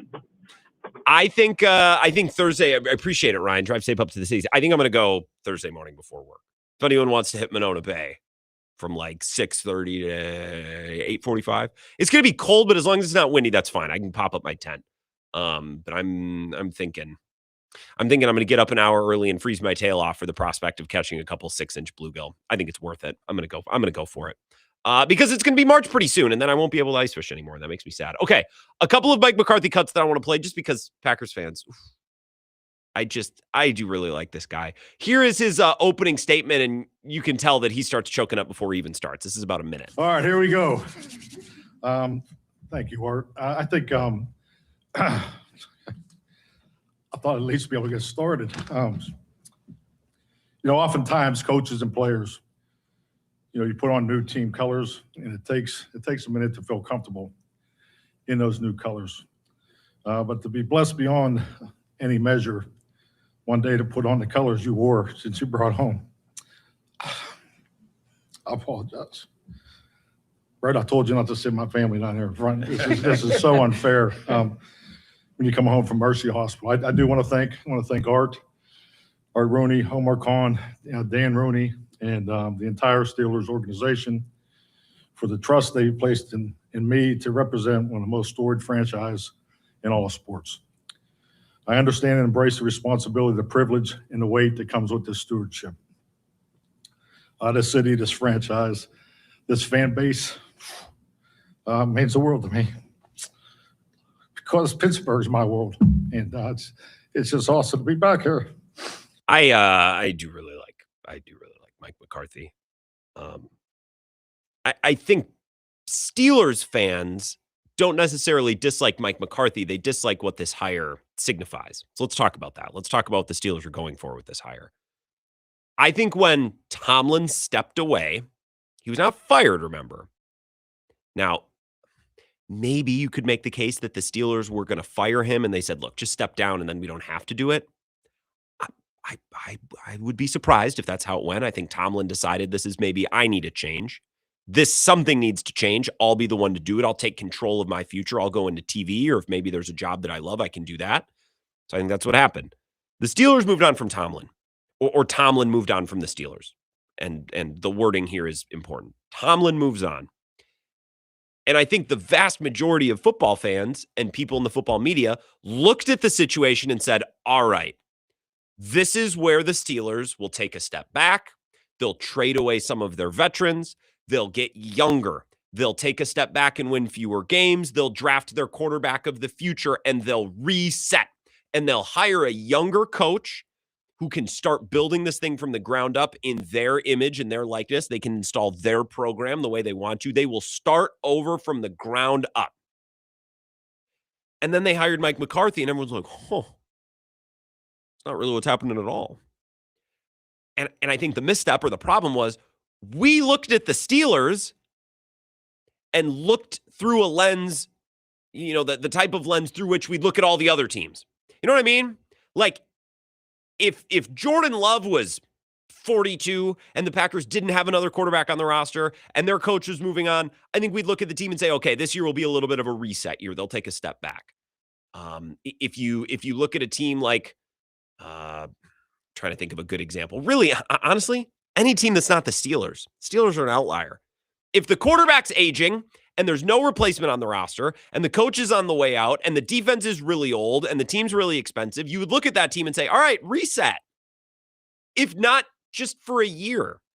You don't need to go in the tank for 4 or 5 years, but for a year, you just need to do a reset. But the Steelers are not every other team.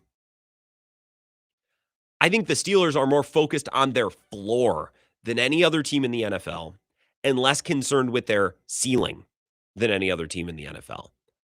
I think the Steelers are happy to get in 9-10 wins and be in the wild card round. Honestly, I think they're happy with that. I think it is their brand and their philosophy that we are the Steelers and we put our head down and we push through and we never tank and we never take a step back and we always want to be in the playoffs and we always want to be competitive. The Steelers are, I think, who many fans think the Packers are. They're just content to get in and that's all. I think the Steelers are content in doing that. And I think this hire signifies exactly that. I think we looked at the Steelers and treated them like they were another team, not the Steelers. But the long and short of it, the Steelers have never been a team that's looking to take a step back. If they were a team that's looking to take a step back, they would have done it 6 years ago. They would have said, F it, and went to the top of the draft. They drafted Kenny Pickett, and then Duck Hodges, and then Mason Rudolph, and then they've been running through a mix of Russell Wilson and Aaron Rodgers and Justin Fields, and there was another quarterback before him who I can't even remember. Like, they've never been willing to take a step back and reset and restart. Why would this offseason be any different? I guess you could make the case because Tomlin is out, but he stepped away. The Steelers didn't fire him. I wonder if the Steelers will look to draft someone. There's not a ton of good options in this draft. And you could say in the past, well, there haven't been great options for the Steelers. Sam Darnold was available for anybody to sign. Jordan Love was available for anyone to draft. Jalen Hurts was available for anyone to draft. Jackson Dart was available for them to draft had they wanted. Shedeur Sanders, say what you want, was there. At a certain point, you just don't value the position. You don't need to draft a quarterback every year or sign every free agent, but at a certain point, you got to draft somebody and you got to sign somebody. And 40-year-old Aaron Rodgers or, the carcass of Russell Wilson or Justin Fields, it's just not going to cut it.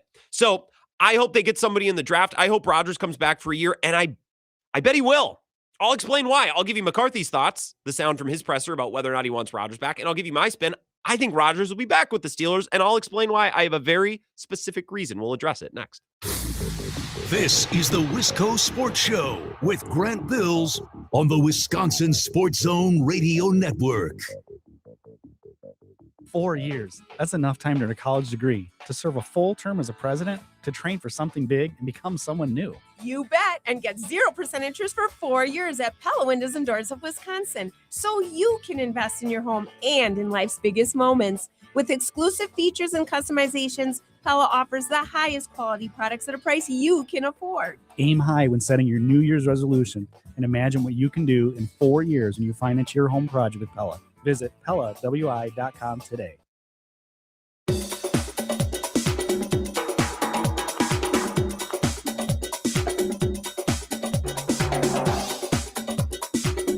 The Wisco Sports Show will resume in 3 minutes.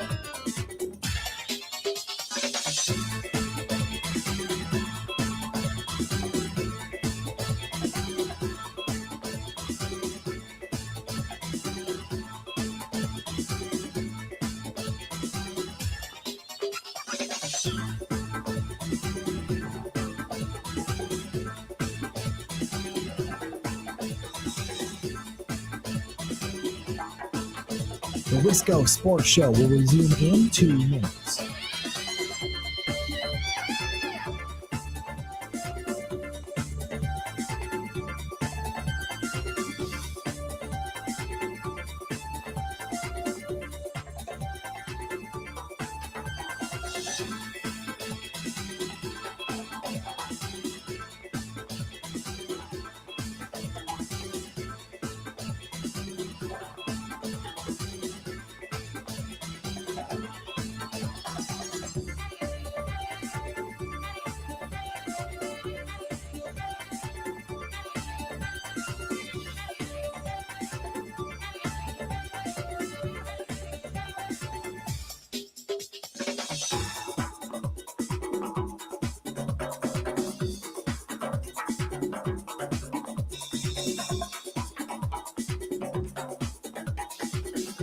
The Wisco Sports Show will resume in 1 minute.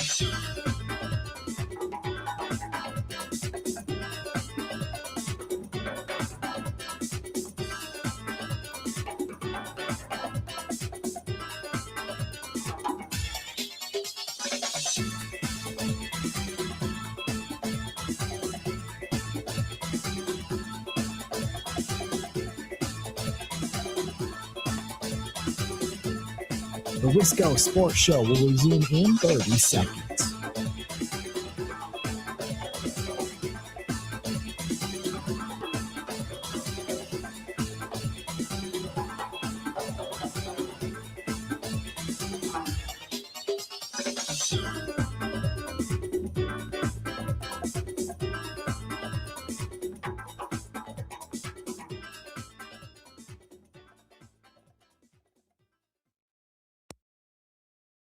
I actually love Mike McCarthy. Dude, imagine not only getting a chance to coach 3 NFL teams, but it's the Packers, the Cowboys, and the Steelers. I know.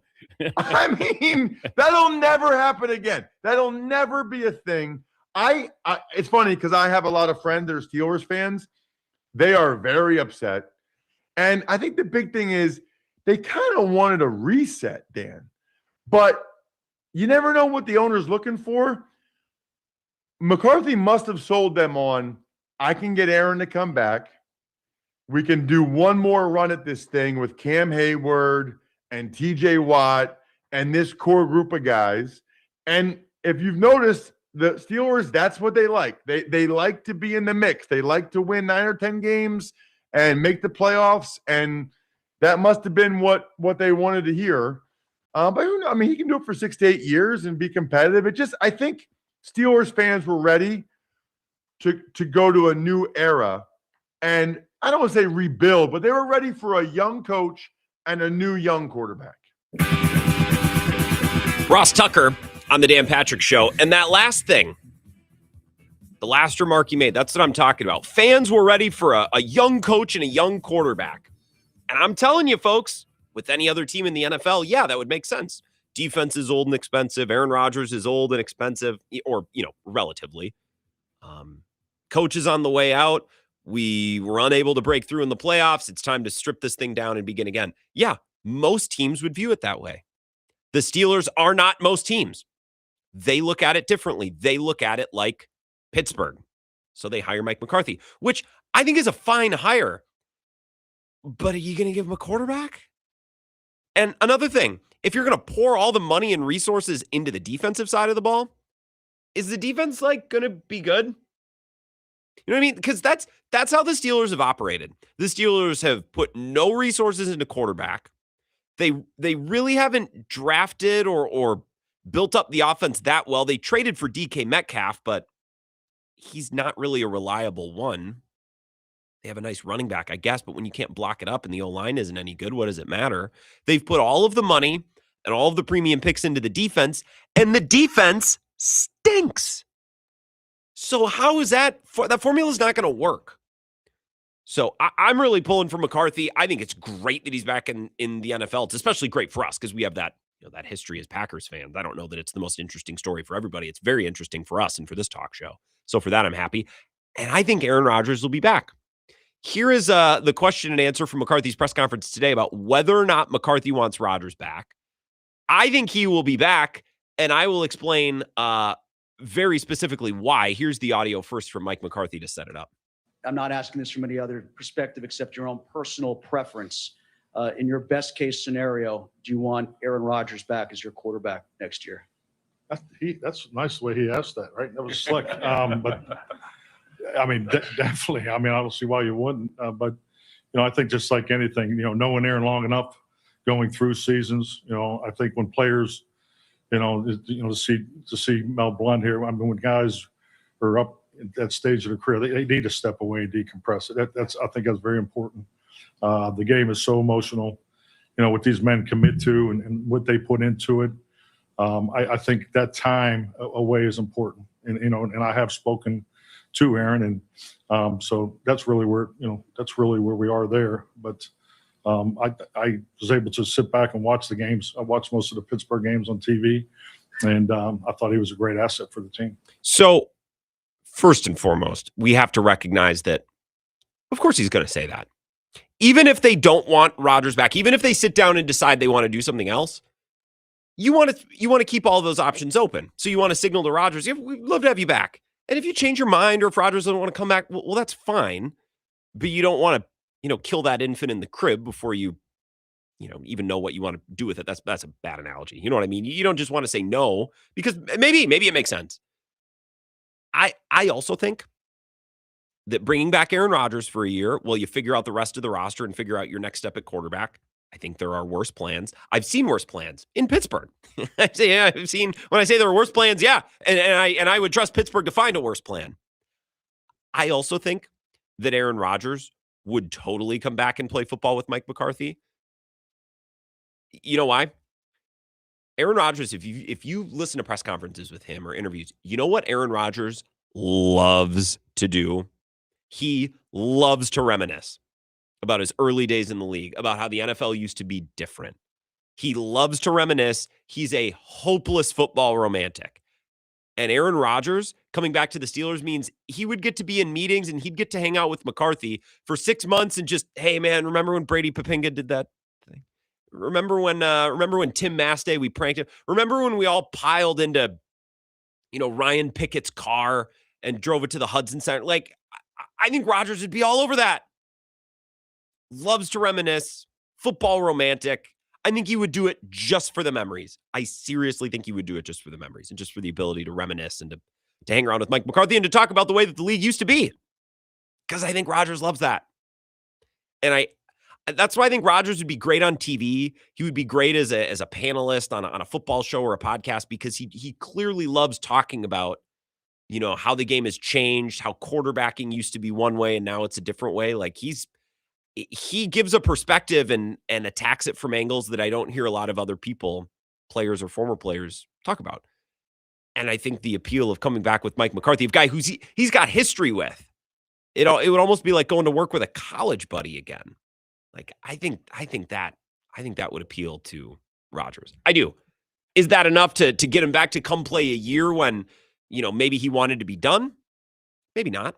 But if he was contemplating coming back at all, anywhere, well, Pittsburgh wanting to have him back, it's clear how much that organization means to him. And I think the opportunity to play and to be alongside Mike McCarthy, who was there in the early days, he remembers what it used to be like. I think there's a lot of value there for that. And by the way, look no further than how important it was for Rodgers to have Randall Cobb and Mercedes Lewis and these guys who, kept him tethered to the old ways. I think that means a lot to him. In fact, I think it does mean, it means a lot to him. You could tell. This isn't an opinion of mine. 608-321-1670, Wisco Sports Show. Who's this? Hey, Grant, this is Tim from Sparta. Hey, Tim, what's going on? Not too much. Driving back from Madison. I learned something today. I can get 580 all the way down to the Dells and then 1670 from there down to my daughter's down in Madison. Well, and I think Eric on 990 has talked about this. I think you might lose it around Camp Douglas a little bit when you get down in the dip, but you can pick it back up on the other side, I think. Yeah, but you can get 580 the whole way down to the Dells. So sweet. So it works out well for anybody that's making that trip. I think you're right with McCarthy and Rodgers. I think your reasoning is sound on all of that. And then finally, I have resigned myself to mediocrity as far as Green Bay is concerned, as long as the current head coach stays the head coach. You can't keep running the same thing back year after year after year after year, having the same problems year after year after year after year, and think that he's going to do something different. And the greatest telling point for me was last year with Alexander when he pulled the stunt that he did, and with Mike Clemens then coming out and saying that the first person who said welcome back with great big open arms and a big smile on his face, gave him a great big hug, was Matt LaFleur. Mm-hmm. You can't tell me a coach, tell me another coach in the league that's worth a tinker's damn who is going to do that.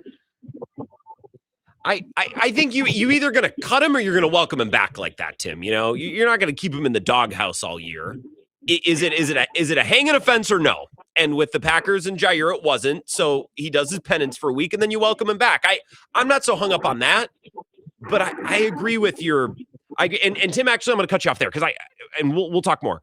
I want to address the thing you said about running it back and keeping everything the same, and you're resigned to mediocrity. First of all, and it's a small semantics thing, mediocrity is a bit harsh. They've been a playoff team, been a first, second round playoff team, and I know they haven't been out of the first round the last couple of years.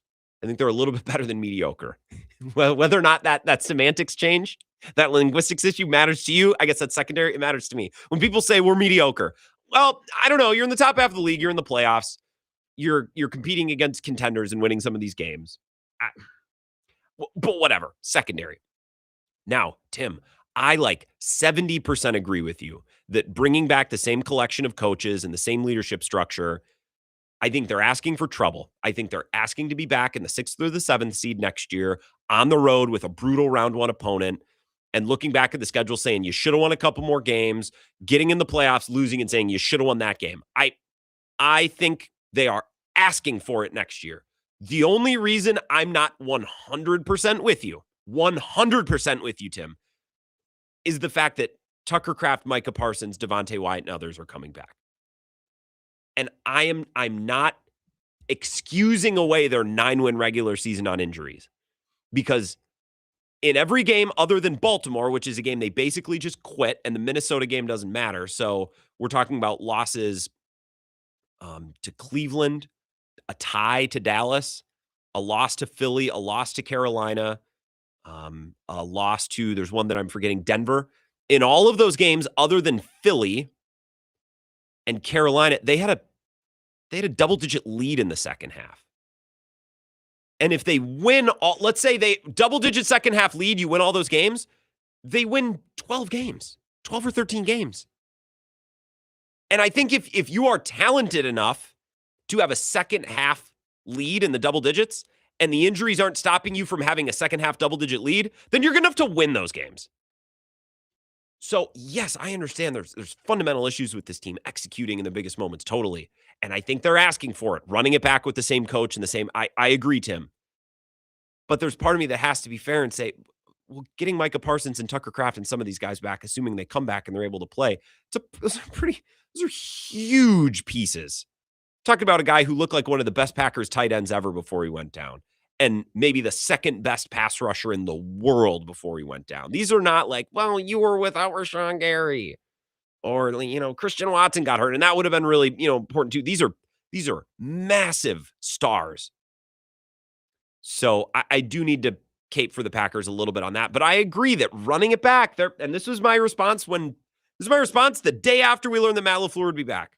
I said, I think you could do worse, but I also think you're asking for it a little bit in running this all back. You're just asking to be in the same spot next year. Okay, let's take a break. A little bit late. Be back in just a couple minutes. Continue this discussion next. This is the Wisco Sports Show with Grant Bills on the Wisconsin Sports Zone Radio Network.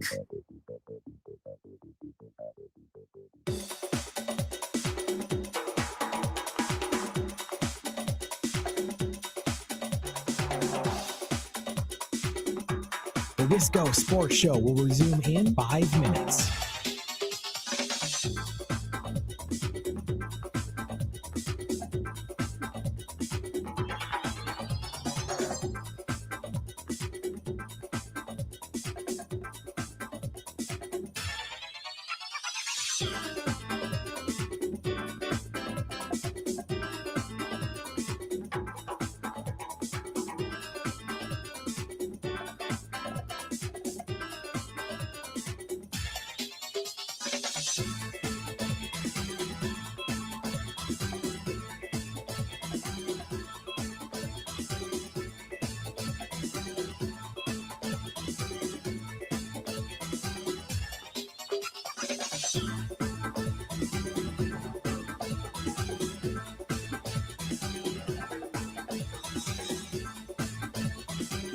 The Wisco Sports Show will resume in 4 minutes.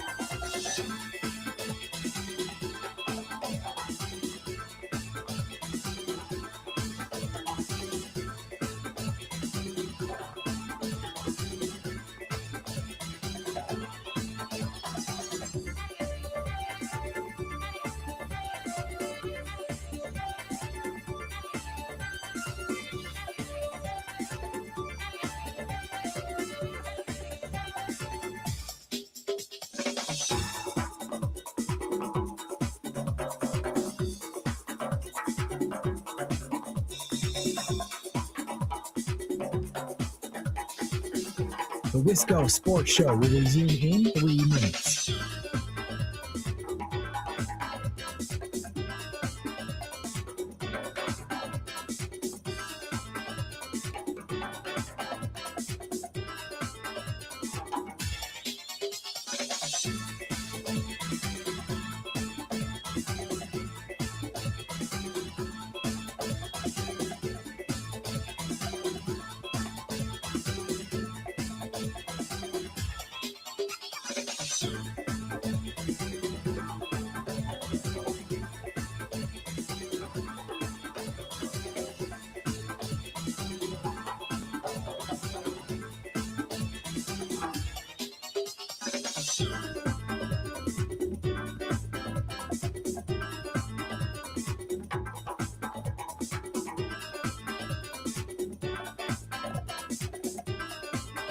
The Wisco Sports Show will resume in 2 minutes.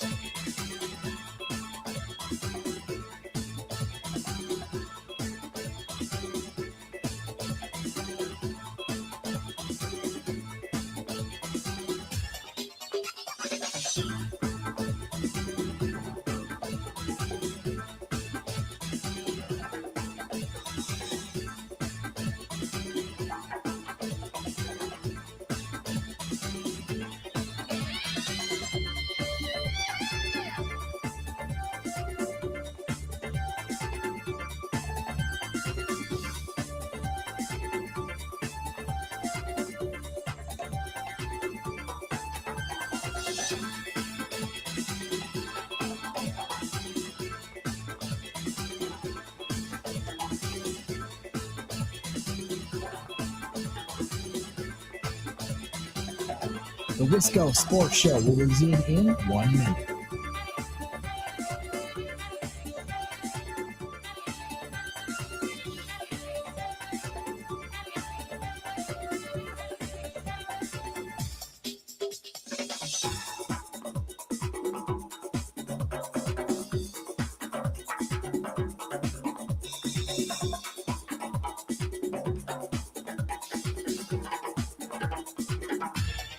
The Wisco Sports Show will resume in 30 seconds.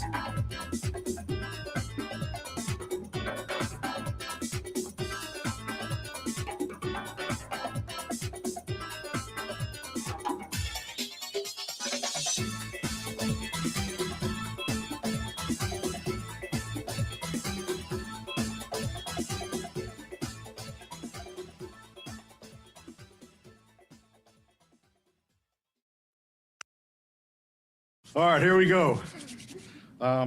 Thank you, Art. I think I thought at least be able to get started. Oftentimes coaches and players, you put on new team colors, and it takes a minute to feel comfortable in those new colors. But to be blessed beyond any measure, one day to put on the colors you wore since you brought home. I apologize. Right, I told you not to sit my family down here in front. This is so unfair. When you come home from Mercy Hospital, I do want to thank Art Rooney, Omar Khan, Dan Rooney, and the entire Steelers organization for the trust they placed in me to represent one of the most storied franchise in all of sports. I understand and embrace the responsibility, the privilege, and the weight that comes with this stewardship. this city, this franchise, this fan base means the world to me. Because Pittsburgh's my world, and it's just awesome to be back here. I'm just happy for the guy. That's cool. One more time, that cut from Mike McCarthy, his introductory press conference with the Steelers. I hope it goes well. I hope they get him a quarterback. Here's the thing, and I said this with the Steelers in our last segment. Thank you for joining me, by the way. It's the Wisco Sports Show. I said if Pittsburgh's going to continue to spend all their resources and money on their defense, okay. But, like, then can the defense please be good? You know what I mean? Like, if you invest all of your resources organizationally in something, can you get it right? Otherwise, like, maybe let's start paying attention to the offense a little bit. I always think McCarthy just, as a coach and as a program builder, is going to bring you a little bit more juice on that side of the ball than Tomlin was when you're not rotating through different OCs and on top of rotating through different quarterbacks. There's a little Bill Belichick news that I find to be very entertaining. We'll get to that as the show starts to wind down. The Badger schedule is also out, so we'll get to that. But let's take a phone call first. 608-321-1670. Let's go Sports Show. Who's this?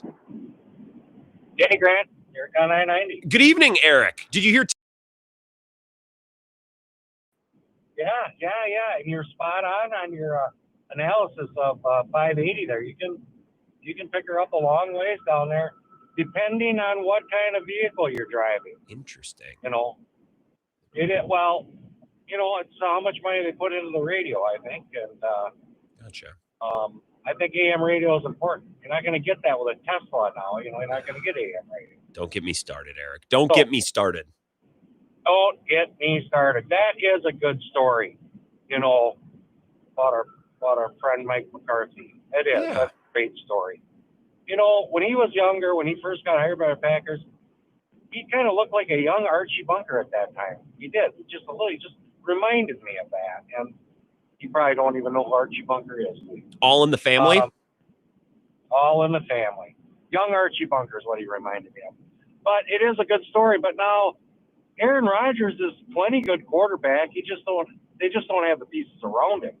I mean, Aaron Rodgers could be in a Seattle Seahawks uniform, and if he kind of just listens and plays with the team, he could throw as good as Sam Darnold can any day. Yeah. Any day. He really could. If he got on the right team, he could win a Super Bowl. I really believe that. So there's a difference between winning a Super Bowl and being a contender, winning games. I think they could be a contender, and I think they could win games. Bringing in an offensive head coach when that's the emphasis of the whole program, I think that helps. You also just need some receivers that can get open, man.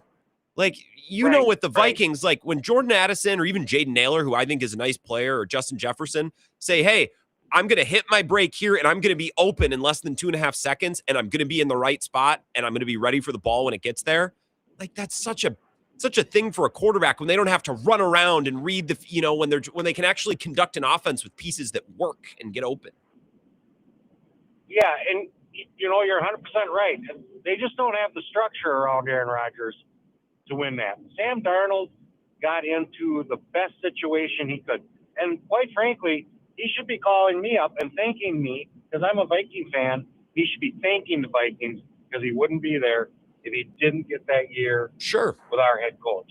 That's a fact. I think that's right. And with those weapons and with that O-line, just a system to sit back there and because the talent's there. He was a top 3 pick for a reason. Right. He was a top recruit for a reason. That talent was there. It just needed to be, the wires needed to be straightened out and tightened up and all of those things. He had a year to do that. Right. And he has a running back out there that's just demolishing people. That defense, who's ever playing them has got to worry about that running back. Just like Chicago. Mm-hmm. Even though Chicago came out in that playoff game, which I was super surprised by, I thought they'd run the ball more, but they just put that ball in Caleb Williams' hands. And they said they were just slinging it. Mm-hmm. They didn't run the ball hardly at all. No, they didn't. I think it gets harder in the playoffs and against good teams to just hand it off and impose your will. I think certain defensive coordinators are just not going to let you get away with that. You know what I mean? I would say you're getting up into the top 2% of the league, and they're there for a reason. You're right, Grant. You're always right, Grant. Well, I call in and you're right all the time. I don't know about all that. Well, I appreciate it, Eric. Anything else before I let you go? Yeah, what a beautiful sunset. Sun's up until what 5:36 now. I mean, it's still out there. I'm jealous. It's a beaut. It's a beaut. I'm gonna try to take Tim in the. from Sparta's gonna see it soon. Have a good night, Eric. Drive safely. Have a good one. Yeah, you too. I'm hoping to take in a sunrise on Thursday if the wind isn't too bad in the morning. I think I'm gonna hit the hard water before Bill's show on Thursday morning. Do a little ice fishing. Hey, you want to win-loss the Badgers schedule? Let's go. The 2026 schedule is out. Now it's funny. I don't think I'm breaking any rules by sharing this with you. Zach Heilprin texted me earlier, our sports director, and Zach gives me guff, and I'll give it back, but genuinely a very helpful coworker. I'd like to think or hope that I can return the favor sometimes. Zach texted me, and he said, I'm sure you're doing your full show on the Brewers spring training roster, but if you're looking for some filler, the Big Ten is releasing their football schedule between 4:30 and 3:30. I've got Wisconsin's if you want to develop a blistering hot take to stuff at the end of either hour. And at first I was confused. I'm like, I would love to have you on to talk about that. And he goes, no. I would show you the schedule if you want to. So Zach sent me the schedule earlier today. And again, I hope I'm not breaking any rules. I said, yeah, I won't post it anywhere. He sent it to me earlier this afternoon. And I looked at it, and the hope of both of us was, well, I'll find something and I'll formulate a take or a segment. And there's nothing in there. They're saying I got nothing. There's no like, ooh, this month is going to be a bear, or ooh, the bye week's in a really tough spot. So here's what it is. They opened with Notre Dame on the 6th. That's at Lambeau. Loss. Then they host Western Illinois and Eastern Michigan in back-to-back weeks. Win-win. 2-1 to start the year. At Penn State on the 26th. Loss. 2-2. Michigan State at home. I think that will be, such a good test of whether this team has taken a step or not. I'll say win. 3-2. At UCLA, God, that's a game that I hope. Again, there are a couple of these measuring stick games. Maybe this is the take. Michigan State at home, at UCLA. USC at home will be a bear. Rutgers at home, at Maryland, at Purdue. I actually don't hate this schedule. There are some winnable games. I could also see them winning 4 or 5 games again. But the opportunity, put it this way, folks, and we can talk about this more as the week goes on, and we'll be joined by Jesse tomorrow so we can discuss the schedule. The reason I like this schedule is I think there are games in here that will be opportunities for the Badgers to say, see, we've taken a step. Michigan State at home, at UCLA, Rutgers at home, at Maryland, at Purdue, Minnesota at home. USC at home would be tough. At Iowa is going to be tough. I just don't understand after watching the last couple of years why I would be hopeful that they could go win that game. And at Penn State would be tough. But again, Michigan State at home, at UCLA, Rutgers at home, at Maryland, at Purdue, Minnesota at home. That's the cluster of games, which I know is about half the schedule or a little less than half the schedule. Those are the games I'm going to circle and say, all right, if you've taken a step as a program, these are the games where we should see it. And I hope that they're competitive at Penn State and, home against USC too. But I think those other games those are the games the old Badgers would always win. Those are the taking care of business games. And this hasn't been a taking care of business program now for the better part of, 3 or 4 years. We'll take a break. A little breaking Bill Belichick news that is just interesting, just worth picking at, just worth talking about. We'll wrap up the show with that next. This is the Wisco Sports Show with Grant Bills on the Wisconsin Sports Zone Radio Network.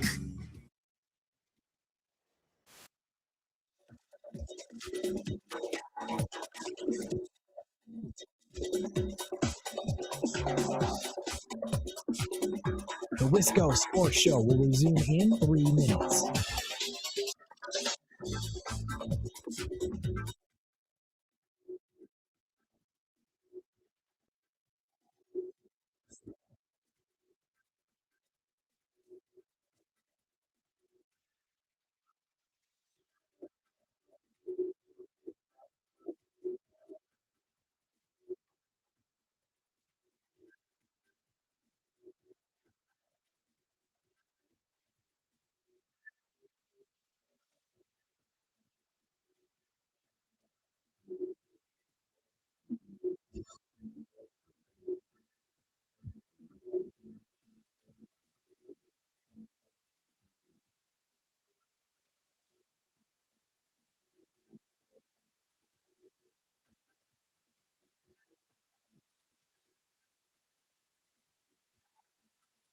This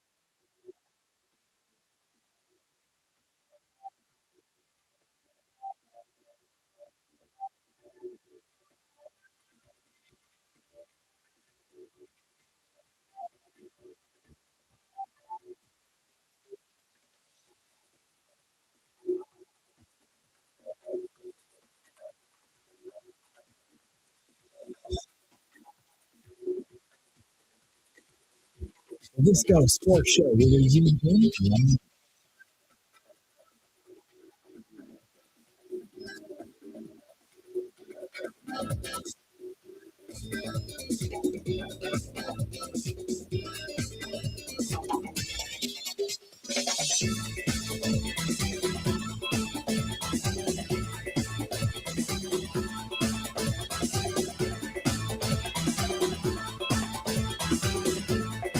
The Wisco Sports Show will resume in 30 seconds.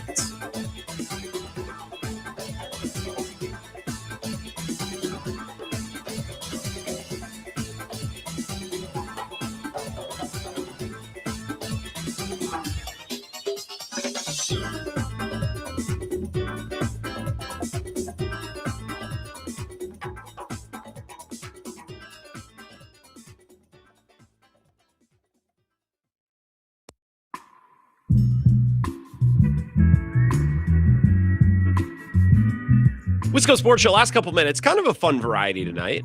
Little Mike McCarthy, little Jonathan Gannon. The Bills hiring Joe Brady today, making him their head coach. We picked at all of that a little bit. Talked about Aaron Rodgers' prospects of coming back to Pittsburgh.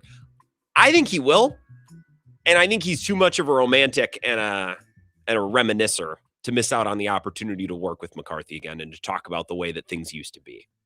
Because listening to Rodgers in pressers, he always talks about, well, the way it used to be. Well, now he could work with McCarthy again, who used to be there with him.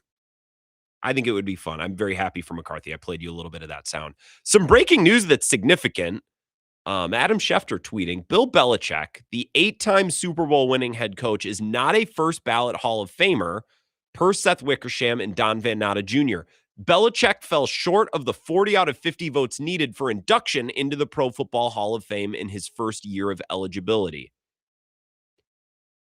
So when I first saw that, I mean, honestly, I'm not that surprised. For all of the people on Twitter, and I just see a bunch of NFL people like, this is a sham, this is ridiculous. Well, maybe it's a sham, maybe it's ridiculous, but I'm not surprised. You know how snotty these media types are? These guardians of the Hall of Fame and these guardians of history. Now, right when this news came out, some friends in a group chat and I, someone messaged a group chat. It's like, so would he be a first ballot Hall of Famer if not for the Jordan Hudson stuff? I honestly don't think it has anything to do with that. And this is before I'd read the story. I think it's the cheating. I think probably behind closed doors, some of these voters said, well, there has to be some sort of penance for Spygate. Not Deflategate, but Spygate, which was a legit thing. So that was my first hunch when I saw this. He'll be a Hall of Famer. They probably just want to stick it to him and make him wait a year for the cheating. And I just cracked open the article over the last couple of breaks, and I'm not bragging, but like my hunch was correct. This is ESPN.com. Multiple sources tell ESPN that Spygate and Deflategate, and I think it's more about Spygate, the twin cheating scandals during the Patriots championship run, came up in deliberation among voters. A voter who spoke on condition of anonymity said that Bill Polian, an ardent Kraft supporter and former general manager of the Buffalo Bills and Indianapolis Colts, a chief Patriots rival during their dynasty, told some voters he believed Belichick should wait a year before induction as penance for Spygate, the 2007 cheating scandal that cost the team first-round draft pick. So again, even in the reporting specifically about Polian, he's talking more about Spygate, which I don't think Deflategate's as big of a deal. Deflategate probably gets mentioned as, well, and they already had Spygate, but Spygate the much more significant one, in my opinion, and I think in the opinion of many. cost the team a first-round draft pick. Commissioner Roger Goodell also fined the Patriots $500,000 and fined Belichick $250,000. Paulian did not immediately respond to a request for comment. Quote, the only explanation was the cheating stuff. A veteran Hall voter told ESPN on Tuesday it really bothered some of the guys. This doesn't surprise me at all. I'm not even saying I agree with it. Spygate was very legit. Deflategate was not. I think Spygate is so long ago now that people have kind of forgotten. And people look at Deflategate and roll their eyes, and I think it's an eye-rolly offense. I don't think Deflategate would keep anybody out, but because Deflategate was proven to be a little bit of a sham, I think some people in their minds have kind of forgotten about Spygate and how significant it was. That was a legit-ass cheating scandal, man. Legit. And, like, how will baseball handle, members of some of those Astros teams, those players or execs? Again, they might get in, but it's got to come up. I also am interested because Robert Kraft has not been inducted into the Hall of Fame. And I think this stuff is probably part of the reason why. He hasn't even made it out of the selection committee, if my memory serves correct. So I think Robert Kraft is paying for this too. I thought some figured, and I guess it's a safe thing to assume, that Bill Belichick's resume was so hefty. I mean, it's the thought of him not being first ballot, it's just insane because his resume is that, bulletproof. But clearly the voters didn't think that. It's a very interesting story. And Goose Eggs on the live stream says Kraft isn't in for Orchids of Asia. See, again, I think that's a side thing. Just like Deflategate is. I think this is Spygate. That's a legit ass cheating scandal. And I'm not surprised. I don't know if it's correct. It's also not my coach. And if Bill Belichick wasn't such a dick to everyone, then I'd maybe feel bad for him. But whatever. Them's the breaks. We'll pick this up tomorrow. Jesse Temple will react to the Badger schedule and talk about any Packers news, NFL news that hits between now and then. Have an excellent night. I guess the Bucs are playing, so that's a thing that you could watch.